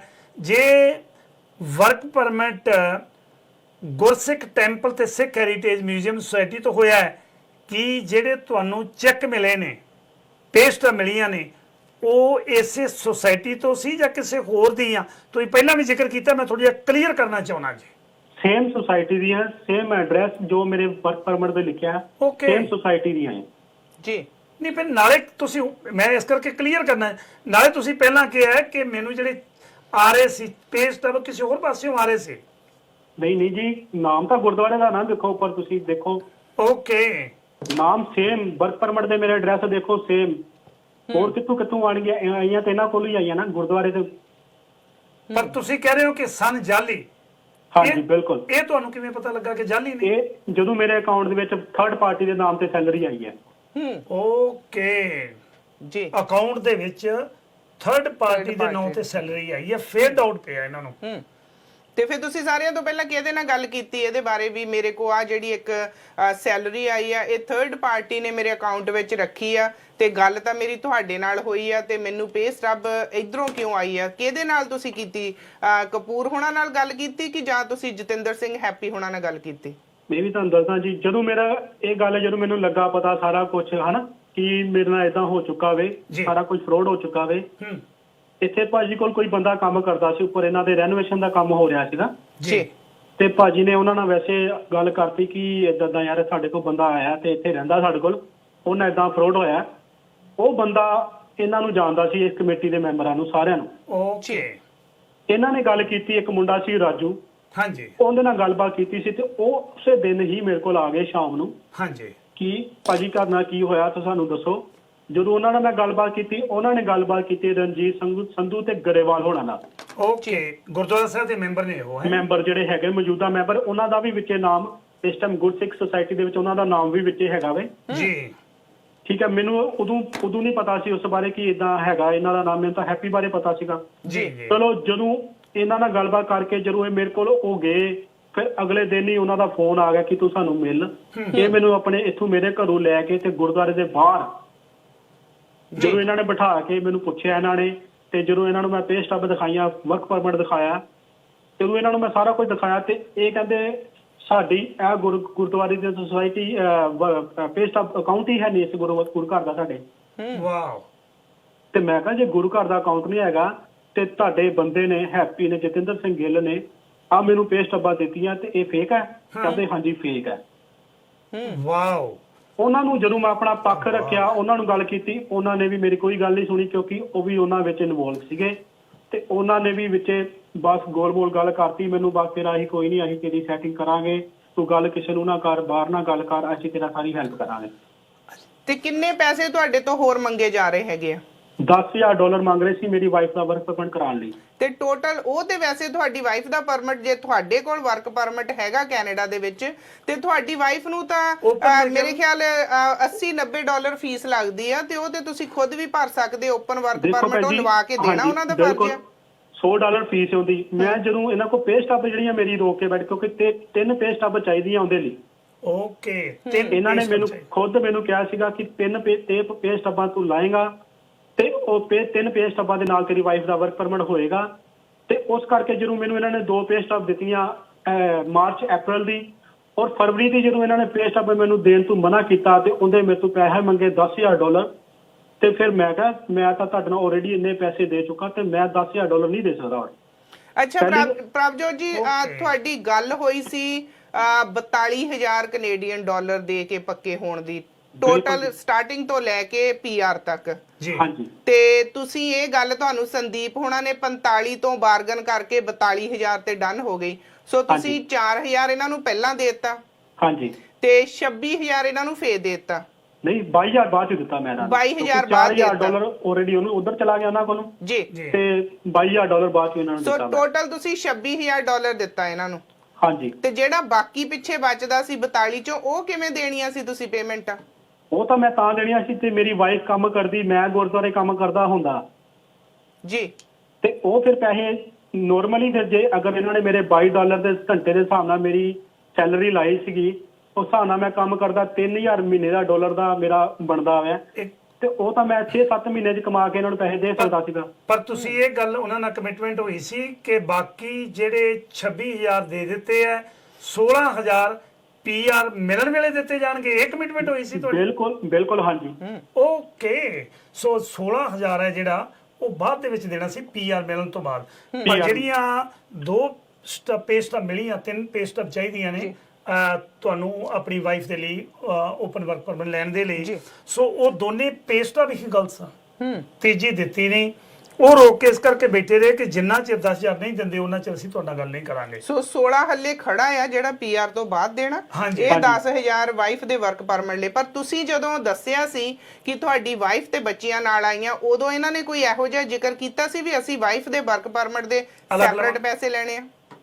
ਨਹੀਂ, ਉਸ ਚੀਜ਼ ਦਾ ਮੈਨੂੰ ਕੋਈ ਜ਼ਿਕਰ ਨਹੀਂ ਕੀਤਾ ਸੀਗਾ ਇਹਨਾਂ ਨੇ। ਅੱਛਾ, ਠੀਕ ਹੈ ਜੀ, ਕਿਉਂਕਿ ਟੋਟਲੀ ਮੇਰੀ $42,000 ਦੇ ਵਿੱਚ ਗੱਲ ਹੋਈ ਸੀਗੀ ਜੀ। ਕਿਉਂਕਿ ਅਗਰ ਇਹ ਹੋਰ ਪੈਸੇ ਪਹਿਲਾਂ ਹੀ ਮੰਗਦੇ ਤੇ ਮੈਂ ਤਾਂ ਪਹਿਲੀ ਗੱਲ ਕਰਨਾ ਹੀ ਨਹੀਂ ਸੀਗਾ, ਕਿਉਂਕਿ ਮੇਰੇ ਕੋਲ ਇੰਨੇ ਪੈਸਿਆਂ ਦਾ ਰੇਂਜ ਵੀ ਹੈ ਨਹੀਂ ਸੀਗਾ, ਕਿਉਂਕਿ ਮੈਂ ਤਾਂ ਆਪਣਾ ਪੈਸਾ ਸਾਰਾ ਚੱਕ ਚੁੱਕ ਕੇ ਦਿੱਤਾ ਹਨਾ ਇੰਡੀਆ ਤੋਂ ਜੀ।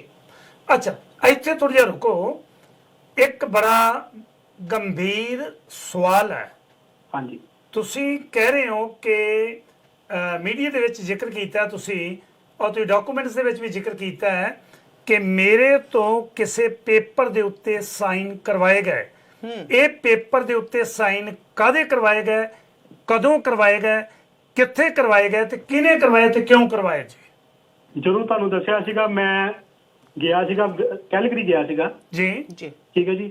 ਕੈਲਗਰੀ ਜਦੋਂ ਮੈਂ ਗਿਆ, ਉੱਥੇ ਜਦੋਂ ਮੈਨੂੰ ਹੋਇਆ ਕਿ ਇਹਨਾਂ ਨੇ ਮੇਰੇ ਨਾਲ ਫਰੋਡ ਕੀਤਾ, ਠੀਕ ਹੈ, ਤੇ ਮੈਂ ਉੱਥੇ ਕੈਲਗਰੀ ਚਲਾ ਗਿਆ। ਉੱਥੇ ਜਿਹੜਾ ਕੰਸਲਟੈਂਟ ਕੋਲ ਗਿਆ ਸੀਗਾ ਨਾ, ਕਿ ਉਹਨਾਂ ਨੇ ਮੇਰੀ ਫਾਈਲ ਤਿਆਰ ਕਰਨੀ ਸੀ ਨਾ ਜੀ, ਜਦੋਂ ਉਹਨਾਂ ਨੇ ਮੇਰੀ ਸਟੋਰੀ ਸੁਣੀ ਸਾਰਾ ਕੁਝ ਹੈ ਨਾ ਕਿ ਚਲੋ ਤੂੰ ਮੈਨੂੰ ਦੱਸ ਤੇਰਾ ਆਪਾਂ ਓਪਨ ਵਰਕ ਪਰਮਿਟ ਕਰ ਦਿੰਦੇ ਆ ਜੀ ਤੇ ਤੂੰ ਦੱਸ ਤੇ ਆਪਾਂ ਤੇਰੇ ਲਈ ਖੜੇ ਆ ਨਾ ਜੋ ਵੀ ਹਨਾ ਤੇਰੀ ਹੈਲਪ ਕਰ ਸਕਦੇ ਆ ਉਹਨੀ ਕੀ ਕਰ ਸਕਦੇ ਆ ਆਪਾਂ ਤੇ ਨਾ ਹਾਂਜੀ ਚਲੋ ਜਦੋਂ ਉਹਨਾਂ ਨੇ ਮੈਂ ਸਟੋਰੀ ਦੱਸੀ ਆਪਣੀ ਹਨਾ ਤੇ ਜਦੋਂ ਉਹਨਾਂ ਦੇ ਨਾਮ ਦੱਸੇ ਕਿ ਕਿਹੜੇ ਕਿਹੜੇ ਬੰਦੇ ਦੇ ਨਾਮ ਸੀਗੇ ਜਦੋਂ ਇਹਨਾਂ ਨੂੰ ਮੈਂ ਨਾਮ ਦੱਸੇ ਜਦੋਂ ਮੈਂ ਨਾਮ ਲਿਆ ਸਰਤਾਜ ਦਾ ਜਿਹੜੇ ਇਹਨਾਂ ਨਾਲ ਹੈਪੀ ਹੋਣਾ ਨਾਲ ਪਹਿਲਾਂ ਵੀ ਹੈਗੇ ਜੀ ਤੇ ਜਦੋਂ ਮੈਂ ਉਹਨਾਂ ਨਾਲ ਗੱਲਬਾਤ ਕੀਤੀ ਤੇ ਗੱਲ ਕਰਕੇ ਤੇ ਮੈਂ ਕਿਹਾ ਕਹਿੰਦਾ ਯਾਰ ਸਰਤਾਜ ਤਾਂ ਮੈਨੂੰ ਜਾਣਦਾ ਮੇਰਾ ਬਹੁਤ ਖਾਸ ਹੈਗਾ ਤੂੰ ਆਪਣਾ ਬਿਲਕੁਲ ਕਹਿਣਾ ਮੰਨੇਗਾ ਜੀ ਤੇ ਮੈਂ ਉਹਨੂੰ ਫੋਨ ਕਰਦਾ ਮੈਂ ਕਿਹਾ ਭਾਜੀ ਦੇਖ ਲਓ ਮੈਂ ਕਿਹਾ ਤੁਹਾਡੀ ਤੁਸੀਂ ਕਰ ਸਕਦੇ ਹੋ ਮੈਨੂੰ ਤੁਹਾਨੂੰ ਪਤਾ ਨਹੀਂ ਹੈਗਾ ਜੀ ਜਦੋਂ ਉਹਨੇ ਸਰਤਾਜ ਨੂੰ ਫੋਨ ਕੀਤਾ ਕਿ ਤੁਹਾਡੇ ਖਿਲਾਫ ਕੰਪਲੇਂਟ ਲੈ ਕੇ ਆਇਆ ਮੁੰਡਾ ਪ੍ਰਭਜੋਤ ਸਿੰਘ ਦਾ ਨਾਮ ਹੈ ਤੇ ਤੁਸੀਂ ਇਸ ਗੁਰਦੁਆਰੇ ਦੇ ਵਿੱਚ ਵਰਕ ਪਰਮਿਟ ਕਰਾਇਆ ਹਾਂਜੀ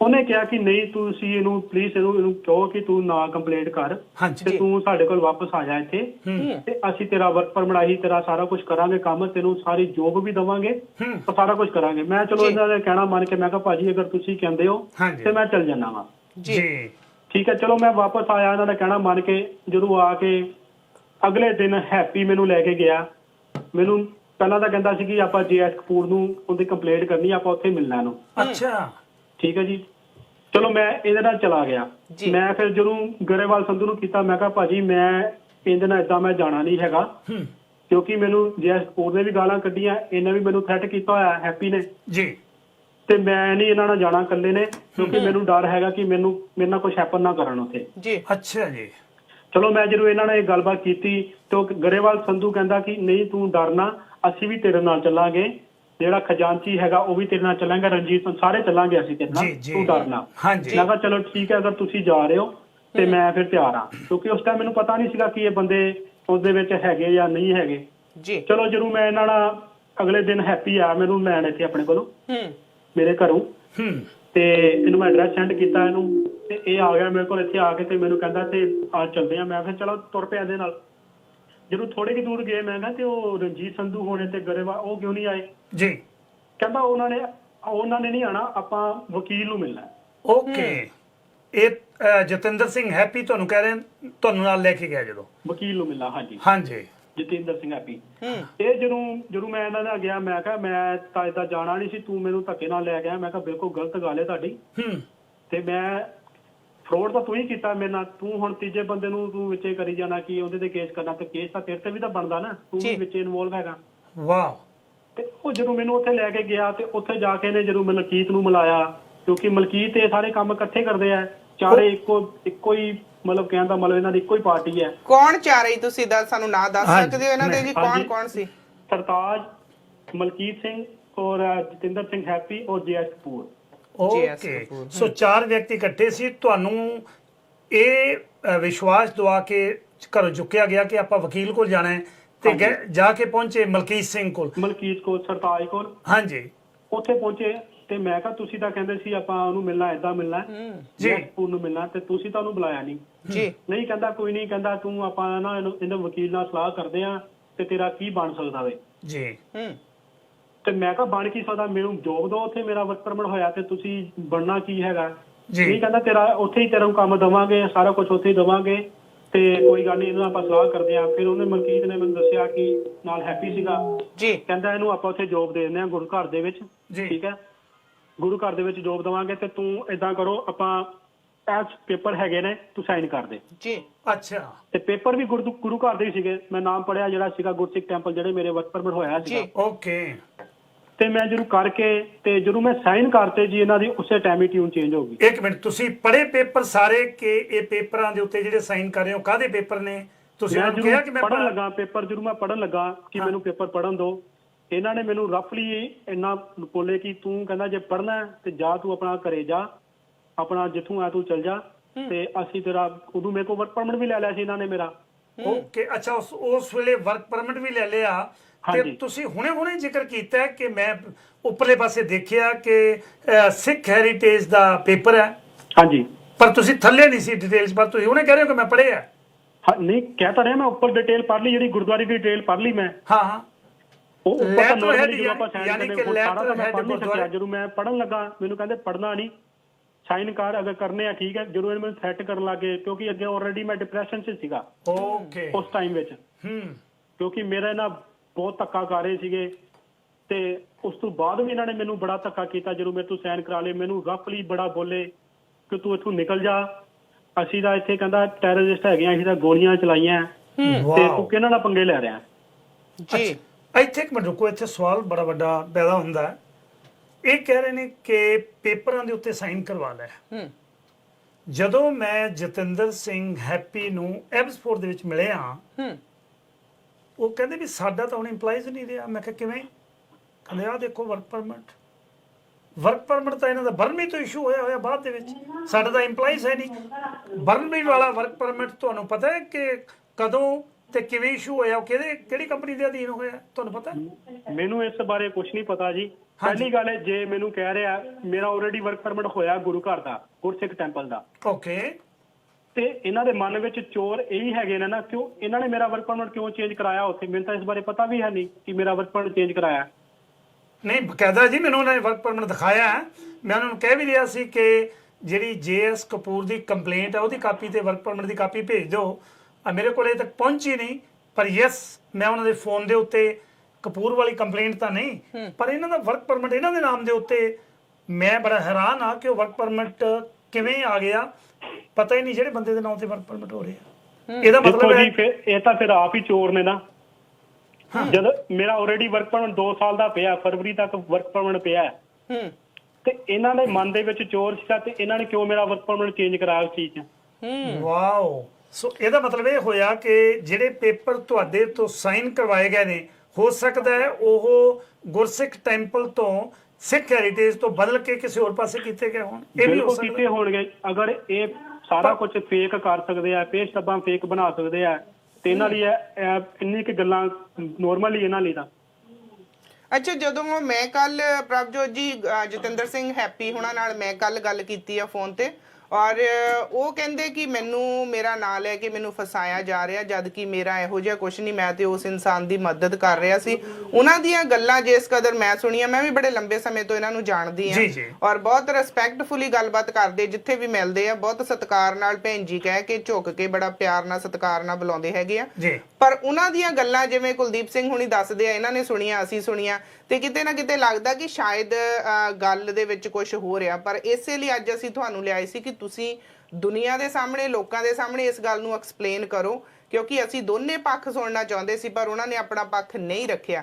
ਤੇ ਤੁਸੀਂ ਇੱਕ ਗੱਲ ਕਹੀ ਕਿ ਉਹਨਾਂ ਨੇ ਤੁਹਾਨੂੰ ਧਮਕੀਆਂ ਦਿੱਤੀਆਂ। ਸੋ 4 ਜਾਣਿਆਂ ਨੇ ਤੁਹਾਨੂੰ ਉੱਥੇ ਲਿਜਾ ਕੇ ਤੁਹਾਡੇ ਤੋਂ ਪੇਪਰ ਸਾਈਨ ਕਰਾਇਆ, ਤੁਹਾਨੂੰ ਧਮਕੀਆਂ ਦਿੱਤੀਆਂ ਕਿ ਅਸੀਂ ਤੇ ਟੈਰਰਿਸਟ ਹੈਗੇ ਆ, ਅੱਤਵਾਦੀ ਹੈਗੇ ਆ, ਤੇ ਅਸੀਂ ਤਾਂ ਗੋਲੀਆਂ ਚਲਾਉਂਦੇ ਆ, ਵੀ ਤੁਸੀਂ ਪੇਪਰ ਤੇ ਸਾਈਨ ਕਰੋ।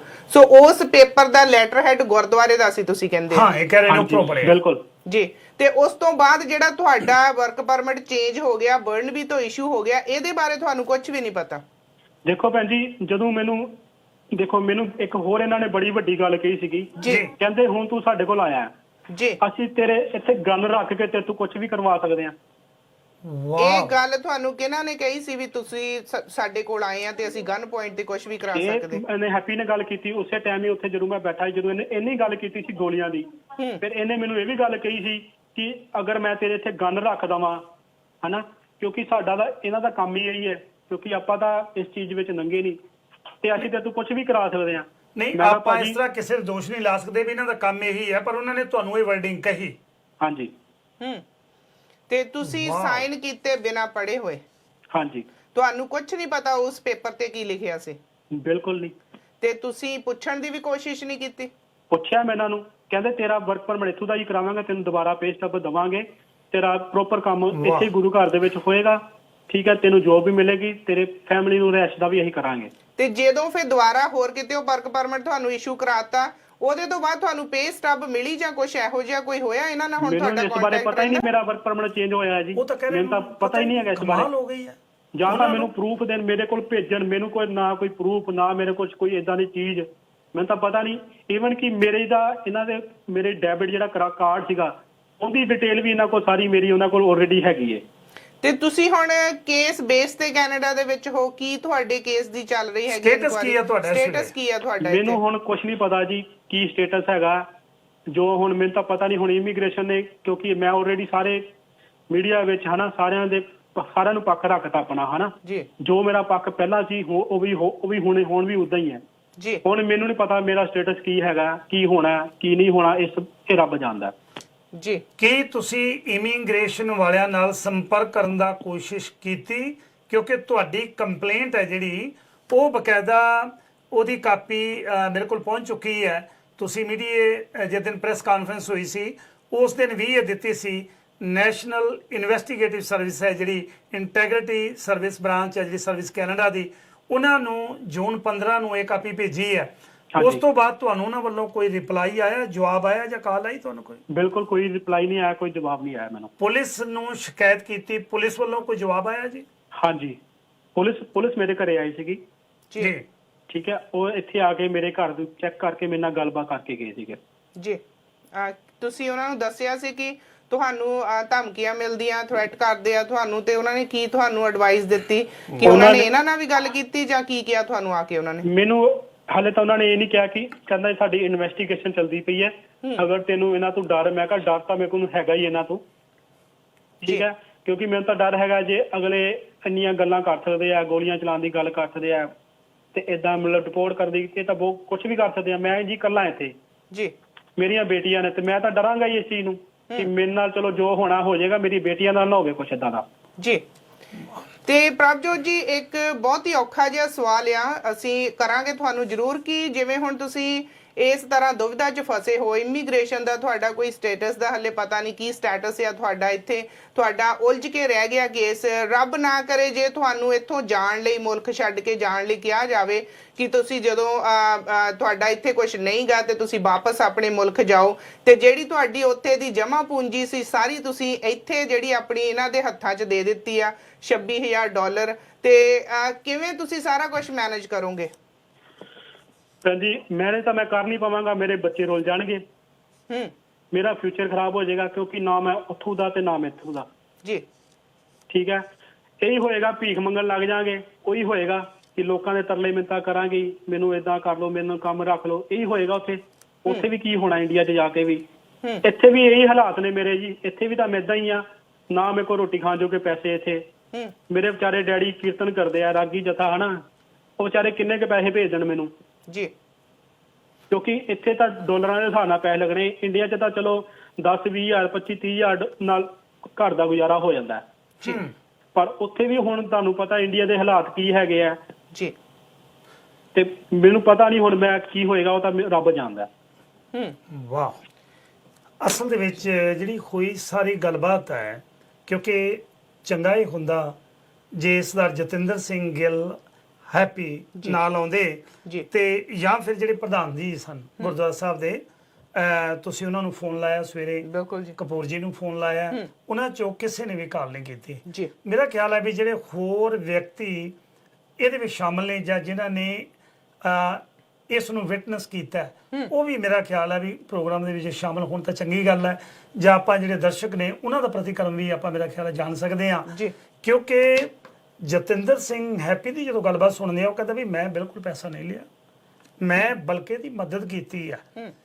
ਕਪੂਰ ਨਾਲ ਇਹਦੇ ਕੀ ਰਿਲੇਸ਼ਨ ਨੇ? ਕਪੂਰ ਦੇ ਘਰੇ ਰਹਿ ਕੇ ਆਇਆ, ਜਿਹੜਾ ਬੰਦਾ ਉਹਦੇ ਘਰੇ ਰਹਿ ਕੇ ਆਇਆ ਮੇਰੇ ਤੇ ਦੂਸ਼ਣ ਕਿਉਂ ਲਾ ਰਿਹਾ? ਮੈਂ ਤਾਂ ਇੱਕ ਮਦਦ ਕੀਤੀ ਹੈ, ਮਦਦ ਕਰਨ ਦੇ ਬਹਾਨੇ ਆਪਣੇ ਗੁਰਦੁਆਰਾ ਸਾਹਿਬ ਦੀ ਜਿਹੜੀ ਬਣਾਈ ਹੋਈ ਨਵੀਂ ਸੁਸਾਇਟੀ ਹੈ ਉਹਦੇ ਵਿੱਚ ਇਹਨਾਂ ਨੂੰ ਵਰਕ ਪਰਮਿਟ ਦਵਾਇਆ, ਵਰਕ ਪਰਮਿਟ ਦਵਾਇਆ। ਇਹ ਕੁਝ ਹੋਰ ਕਹਿ ਰਹੇ ਨੇ, ਜਤਿੰਦਰ ਸਿੰਘ ਗਿੱਲ ਕੁਝ ਹੋਰ ਕਹਿ ਰਹੇ ਆ। ਇਹਨਾਂ ਦੋਨਾਂ ਦੇ ਵਿੱਚ ਤੁਹਾਨੂੰ ਕਿਵੇਂ ਲੱਗਾ? ਮੇਰਾ ਖਿਆਲ ਹੈ ਜਿਹੜੇ ਆਪਣੇ ਦਰਸ਼ਕ ਨੇ ਉਹ ਨਾਲ ਦੇ ਨਾਲ ਦੱਸ ਸਕਦੇ ਆ ਵੀ ਕਿਵੇਂ ਲੱਗਦੀ ਇਸ ਕੇਸ। ਬਿਲਕੁਲ ਜੀ ਪ੍ਰਭਜੋਤ ਜੀ, ਅਸੀਂ ਪ੍ਰਭਜੋਤ ਜੀ ਹੁਣਾਂ ਨੂੰ ਅਸੀਂ ਚਾਹਾਂਗੇ ਕਿ ਹੁਣ ਇਹ ਕੀ ਮੈਸੇਜ ਕਮਿਊਨਿਟੀ ਨੂੰ ਦੇਣਾ ਚਾਹੁੰਦੇ, ਉਸ ਤੋਂ ਬਾਅਦ ਅਸੀਂ ਲਾਈਨਸ ਕਮਿਊਨਿਟੀ ਲਈ ਓਪਨ ਕਰਾਂਗੇ। ਸੋ ਪ੍ਰਭਜੋਤ ਜੀ, ਤੁਸੀਂ ਕੀ ਮੈਸੇਜ ਦੇਣਾ ਚਾਹੁੰਦੇ ਹੋ, ਲੋਕਾਂ ਨੂੰ ਕੀ ਸੁਨੇਹਾ ਦੇਣਾ ਚਾਹੁੰਦੇ ਹੋ? ਮੇਰਾ ਤਾਂ ਸੁਨੇਹਾ ਹੈ ਜੀ, ਜੇ ਇਹਨਾਂ ਨੂੰ ਪਹਿਲੀ ਗੱਲ ਹੈ, ਅਗਰ ਇਹਨਾਂ ਦੇ ਮਨ ਵਿੱਚ ਜੇ ਕਹਿੰਦੇ ਕਿ ਮੈਂ ਗਲਤ ਹਾਂ ਤੇ ਮੇਰੇ ਨਾਲ ਬਹਿ ਕੇ ਗੱਲ ਕਰਨ, ਮੈਂ ਸਾਰੀ ਮੀਡੀਆ ਦੇ ਵਿੱਚ ਕਾਨਫਰੰਸ ਵਿੱਚ ਮੈਂ ਦੁਬਾਰਾ ਆਵਾਂਗਾ ਔਰ ਇਹਨਾਂ ਦੇ ਖਿਲਾਫ ਜਿਹੜੇ ਮੈਂ ਚਾਹੁੰਦਾ ਕਿ ਜੋ ਮੈਂ ਆਪਣੀ ਜੋ ਸੱਚਾਈ ਬੋਲੀ ਹੈ ਮੈਂ ਦੁਬਾਰਾ ਫੇਰ ਆਉਣਾ ਚਾਹਾਂਗਾ, ਠੀਕ ਹੈ। ਇਹ ਮੇਰੇ ਨਾਲ ਬੈਠਣ, ਮੇਰੇ ਨਾਲ ਗੱਲ, ਅਗਰ ਇਹ ਸੱਚੇ ਹੈਗੇ ਆ, ਮਨ ਇਹਨਾਂ ਦਾ ਸੱਚਾ ਹੈਗਾ, ਮੇਰੇ ਕੋਲ ਇਹਨਾਂ ਦੇ ਪ੍ਰੂਫ ਬੋਲਦੇ ਆ, ਮੇਰੇ ਕੋਲ ਸਾਰਾ ਕੁਝ ਇਹਨਾਂ ਦਾ ਹੈਗਾ, ਇਹ ਮੈਂ ਇਹਨਾਂ ਦੀ ਮਤਲਬ ਬਿਲਕੁਲ ਇਹਨਾਂ ਨੂੰ ਇਹ ਕਹਾਂਗਾ ਕਿ ਅਗਰ ਤੁਸੀਂ ਇਸ ਚੀਜ਼ ਨੂੰ ਪਿੱਛੇ ਹਟਦੇ ਹੋ ਹਨਾ, ਕਿਉਂਕਿ ਤੁਸੀਂ ਕਿਸੇ ਦਾ ਫਿਊਚਰ ਖਰਾਬ ਕਰ ਰਹੇ ਹੋ ਹਨਾ, ਗੁਰੂ ਘਰ ਦੇ ਕੀਰਤਨੀਆਂ ਦਾ। ਆਉਣ ਵਾਲੇ ਦੇ ਸਮੇਂ ਵਿੱਚ ਗੁਰੂ ਘਰ ਦੇ ਕੀਰਤਨ ਕੌਣ ਕਹੇਗਾ ਇਸ ਗੁਰਦੁਆਰਿਆਂ ਦੇ ਵਿੱਚ?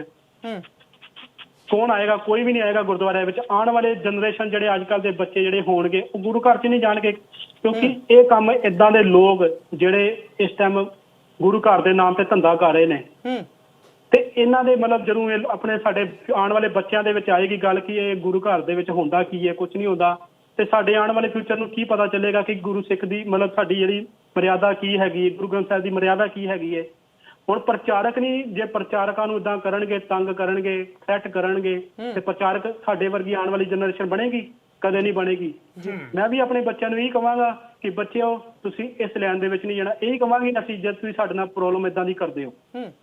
ਤੇ ਮੈਂ ਇਹ ਨਹੀਂ ਕਹਿੰਦਾ ਕਿ ਅਗਰ ਉਹ ਜੇ ਕਹਿੰਦਾ ਮੈਂ ਸੱਚਾ ਵਾਂ, ਮੇਰੇ ਨਾਲ ਗੁਰੂ ਗ੍ਰੰਥ ਸਾਹਿਬ ਦੀ ਹਜ਼ੂਰੀ ਵਿੱਚ ਚੱਲ ਕੇ ਵੜ, ਗੁਰੂ ਗ੍ਰੰਥ ਸਾਹਿਬ ਦੀ ਹਜ਼ੂਰੀ ਵਿੱਚ ਜਾ ਕੇ ਕਹਿ ਦੇ ਕਿ ਮੈਂ ਬਿਲਕੁਲ ਪੈਸੇ ਨਹੀਂ ਲਏ, ਮੈਂ ਕੋਈ ਏਦਾਂ ਦਾ ਇੰਟਰਫੇਅਰ ਨਹੀਂ ਕੀਤਾ, ਮੈਂ ਮੰਨ ਲਾਂਗਾ ਜੀ।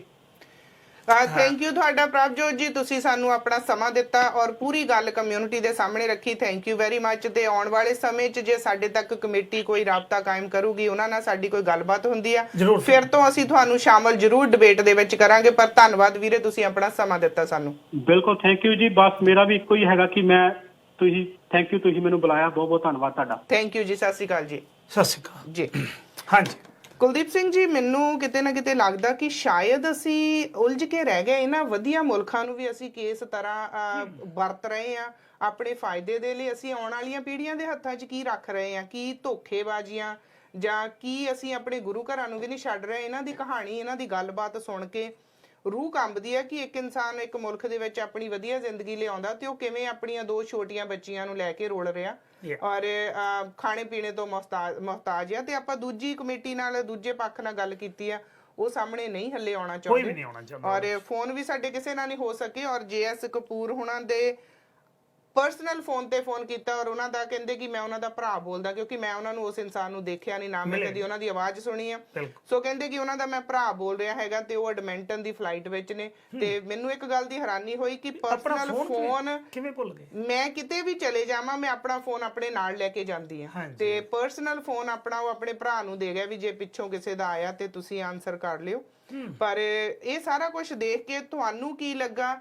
ਤੁਹਾਡੇ ਕੀ ਵਿਚਾਰ ਆ? ਸਾਡੀਆਂ ਲਾਈਨਸ ਓਪਨ ਆ, ਤੁਸੀਂ ਸਾਨੂੰ ਫੋਨ ਕਰਕੇ ਆਪਣਾ ਪੱਖ ਰੱਖ ਸਕਦੇ ਹੋ, ਦੱਸ ਸਕਦੇ ਹੋ ਕਿ ਇਸ ਤੋਂ ਬਾਅਦ ਕੀ ਲੱਗਾ। ਪਰ ਇਹ ਇੱਕ ਕੇਸ ਨਹੀਂਗਾ ਕੁਲਦੀਪ ਸਿੰਘ ਜੀ, ਇਦਾਂ ਦੇ ਬਹੁਤ ਕੇਸ ਆ। ਮੈਂ ਉਹੀ ਕਹਿਣ ਲੱਗਾ ਸੀ, ਠੀਕ ਹੈ ਕਿ ਜਿਹੜਾ ਵੀ ਵਿਅਕਤੀ ਕੈਨੇਡਾ ਦੇ ਵਿੱਚ ਆਉਂਦਾ ਹੈ ਜੀ, ਹਰੇਕ ਨੂੰ ਇਹ ਹੁੰਦਾ ਕਿ ਮੈਂ ਇੱਥੇ ਸੈਟਲ ਹੋਵਾਂ। ਬਿਲਕੁਲ ਜੀ। ਪਹਿਲਾਂ ਸ਼ੁਰੂ ਦੇ ਵਿੱਚ ਇਹ ਜ਼ਿਕਰ ਕੀਤਾ ਸੀ, ਹਰ ਤਰੀਕਾ ਵਰਤਦਾ ਹੈ।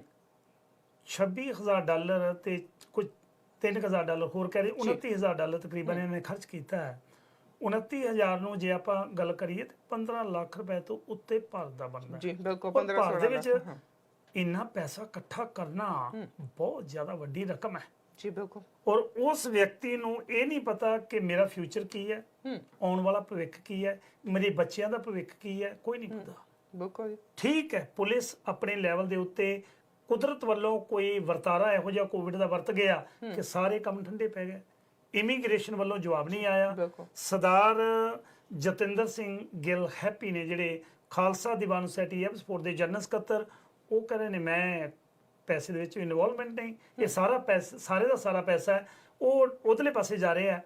ਹੁਣ ਗੱਲ ਇਹ ਸੋਚਣ ਵਾਲੀ ਇਹ ਬਣਦੀ ਹੈ ਕਿ ਜਿਨ੍ਹਾਂ ਪੁਰਖਿਆਂ ਨੇ ਇਹ ਸੰਸਥਾਵਾਂ ਸਾਨੂੰ ਬਣਾ ਕੇ ਦਿੱਤੀਆਂ ਨੇ, ਇੱਕ ਪਾਸੇ ਸੰਸਥਾ ਦਾ ਨਾਮ ਸਿੱਖ ਹੈਰੀਟੇਜ ਦੇ ਵਿੱਚ ਆਉਂਦਾ ਹੈ ਕਿ ਸਾਡੀ ਸਿੱਖਾਂ ਦੀ ਇੱਕ ਇਹੋ ਜਿਹੀ ਸੰਸਥਾ ਹੈ ਜਿਹਨੂੰ ਸਿੱਖ ਹੈਰੀਟੇਜ ਸੰਸਥਾ ਮੰਨਿਆ ਗਿਆ। ਸਾਡੇ ਨਾਲ ਇੱਕ ਕਾਲਰ ਹੈ ਜੀ, ਉਹਨਾਂ ਦੇ ਨਾਲ ਗੱਲ ਕਰੀਏ। ਸਵਾਗਤ ਹੈ ਜੀ ਤੁਹਾਡਾ ਸਾਂਝਾ ਟੀਵੀ ਤੇ। ਸਤਿ ਸ਼੍ਰੀ ਅਕਾਲ ਜੀ। ਸਤਿ ਸ਼੍ਰੀ ਅਕਾਲ ਜੀ। ਸਤਿ ਸ਼੍ਰੀ ਅਕਾਲ ਜੀ। ਹਾਂਜੀ, ਮੈਂ ਤੁਹਾਡਾ ਪਹਿਲਾਂ ਧੰਨਵਾਦੀ ਹਾਂ ਬਹੁਤ। ਥੈਂਕ ਯੂ ਜੀ। ਤੁਸੀਂ ਬਹੁਤ ਕਮਿਊਨਿਟੀ ਦੇ ਵਿੱਚ ਇਹੋ ਜਿਹੀਆਂ ਜਿਹੜੀਆਂ ਗਲਤ ਕੰਮ ਹੋ ਰਹੇ ਨੇ ਉਹਨਾਂ ਦੇ ਲਈ ਆਵਾਜ਼।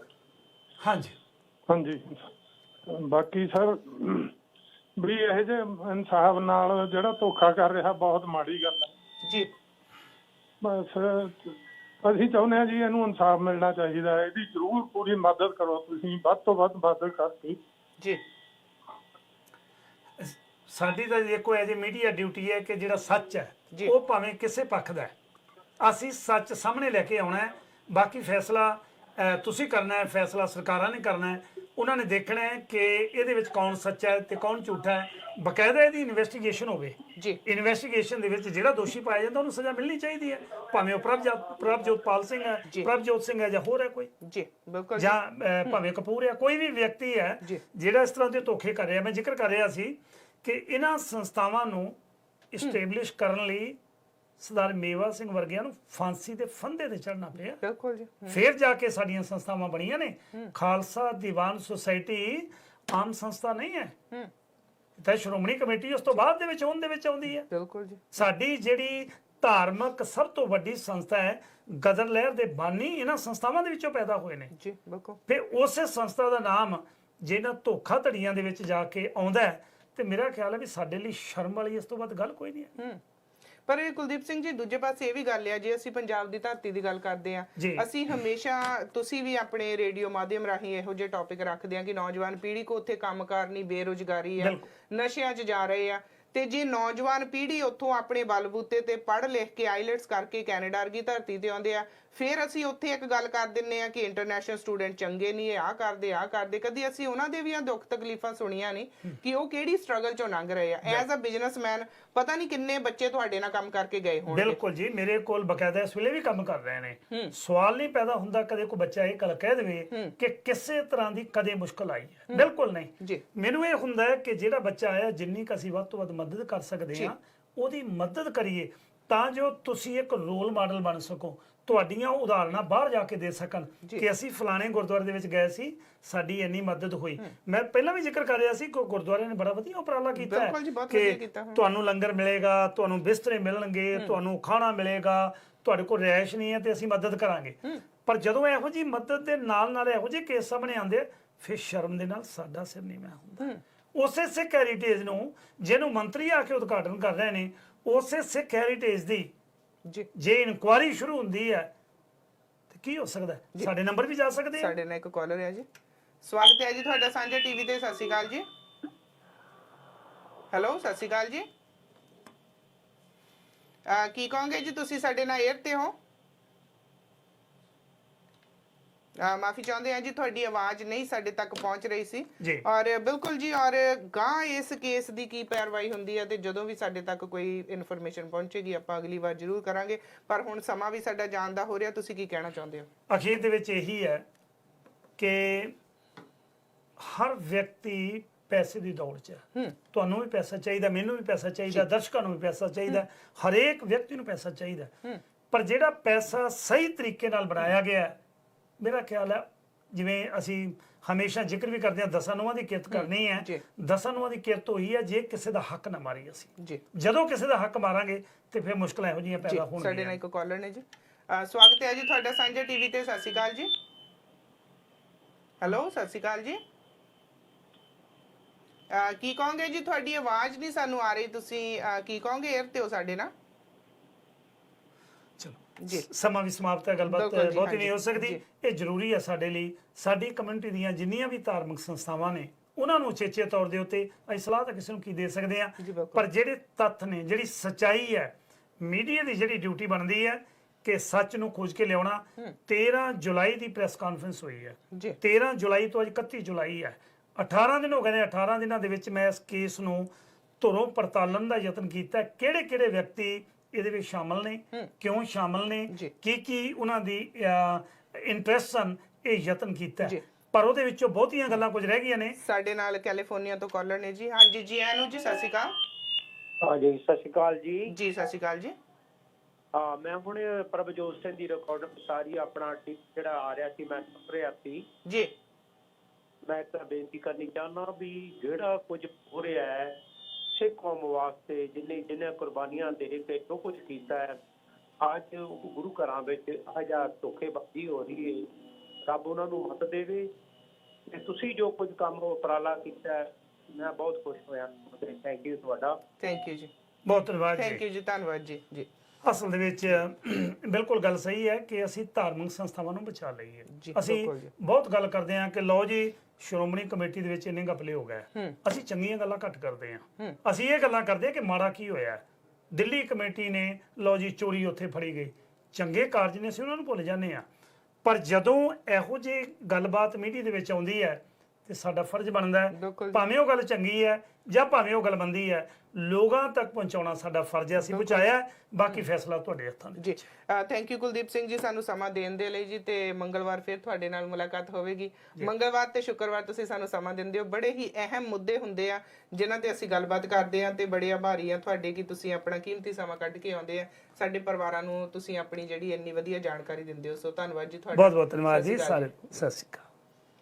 ਬਿਲਕੁਲ ਜੀ, ਖਬਰਸਾਰ ਦੇ ਵਿੱਚ ਅੱਜ ਇੱਥੇ ਤੱਕ ਦਾ ਮੇਰਾ ਤੁਹਾਡੇ ਨਾਲ ਸਾਥ ਸੀ, ਪਰ ਇੱਕ ਇਨਫੋਰਮੇਸ਼ਨ ਮੈਂ ਤੁਹਾਨੂੰ ਦੇਣਾ ਚਾਹੁੰਦੀ ਹਾਂ ਕਿ 5 ਅਗਸਤ ਨੂੰ ਅਸੀਂ ਇੱਕ ਖਾਸ ਜਿਹੜੀ ਲਾਈਵ ਔਨ ਕਰ ਰਹੇ ਹੈਗੇ ਆ, ਖਾਸ ਸ਼ੋਅ ਲੈ ਕੇ ਤੁਹਾਡੇ ਤੱਕ ਆਵਾਂਗੇ ਅਸੀਂ, ਜਿਹੜਾ ਕਿ ਤਕਰੀਬਨ ਦੁਪਹਿਰ ਨੂੰ 3 ਵਜੇ ਤੋਂ ਸ਼ੁਰੂ ਕਰਾਂਗੇ, ਜਿਸ ਦੇ ਵਿੱਚ ਅਸੀਂ ਆਰੀਅਨ ਦਿਓਲ ਜਿਹੜਾ SMA ਟਾਈਪ 1 ਬਿਮਾਰੀ ਦੇ ਨਾਲ ਬੱਚਾ ਜੂਝ ਰਿਹਾ ਹੈਗਾ, ਤਕਰੀਬਨ 1.5 ਮਿਲੀਅਨ ਤੋਂ ਉੱਪਰ ਤੱਕ ਦੀ ਰਾਸ਼ੀ ਜਿਹੜੀ ਜਮ੍ਹਾਂ ਹੋ ਚੁੱਕੀ ਹੈ। ਸਾਰੀ ਹੀ ਕਮਿਊਨਿਟੀ ਦਾ ਦਿਲੋਂ ਧੰਨਵਾਦ ਕਰਦੇ ਆ ਕਿ ਤੁਸੀਂ ਇਸ ਬੱਚੇ ਨੂੰ ਆਪਣੇ ਦਸਵੰਧ ਦੇ ਰਾਹੀਂ ਆਸ਼ੀਰਵਾਦ ਦੇ ਰਹੇ ਹੋ, ਪਰਿਵਾਰ ਦਾ ਹੌਸਲਾ ਵਧਾ ਰਹੇ ਹੋ। ਸੋ ਗਗਨਪ੍ਰੀਤ ਸਿੰਘ ਤੇ ਹਰਪ੍ਰੀਤ ਕੌਰ ਹੋਣਾ ਵੱਲੋਂ ਸਾਰੀ ਹੀ ਕਮਿਊਨਿਟੀ ਦਾ ਧੰਨਵਾਦ ਕੀਤਾ ਜਾਂਦਾ।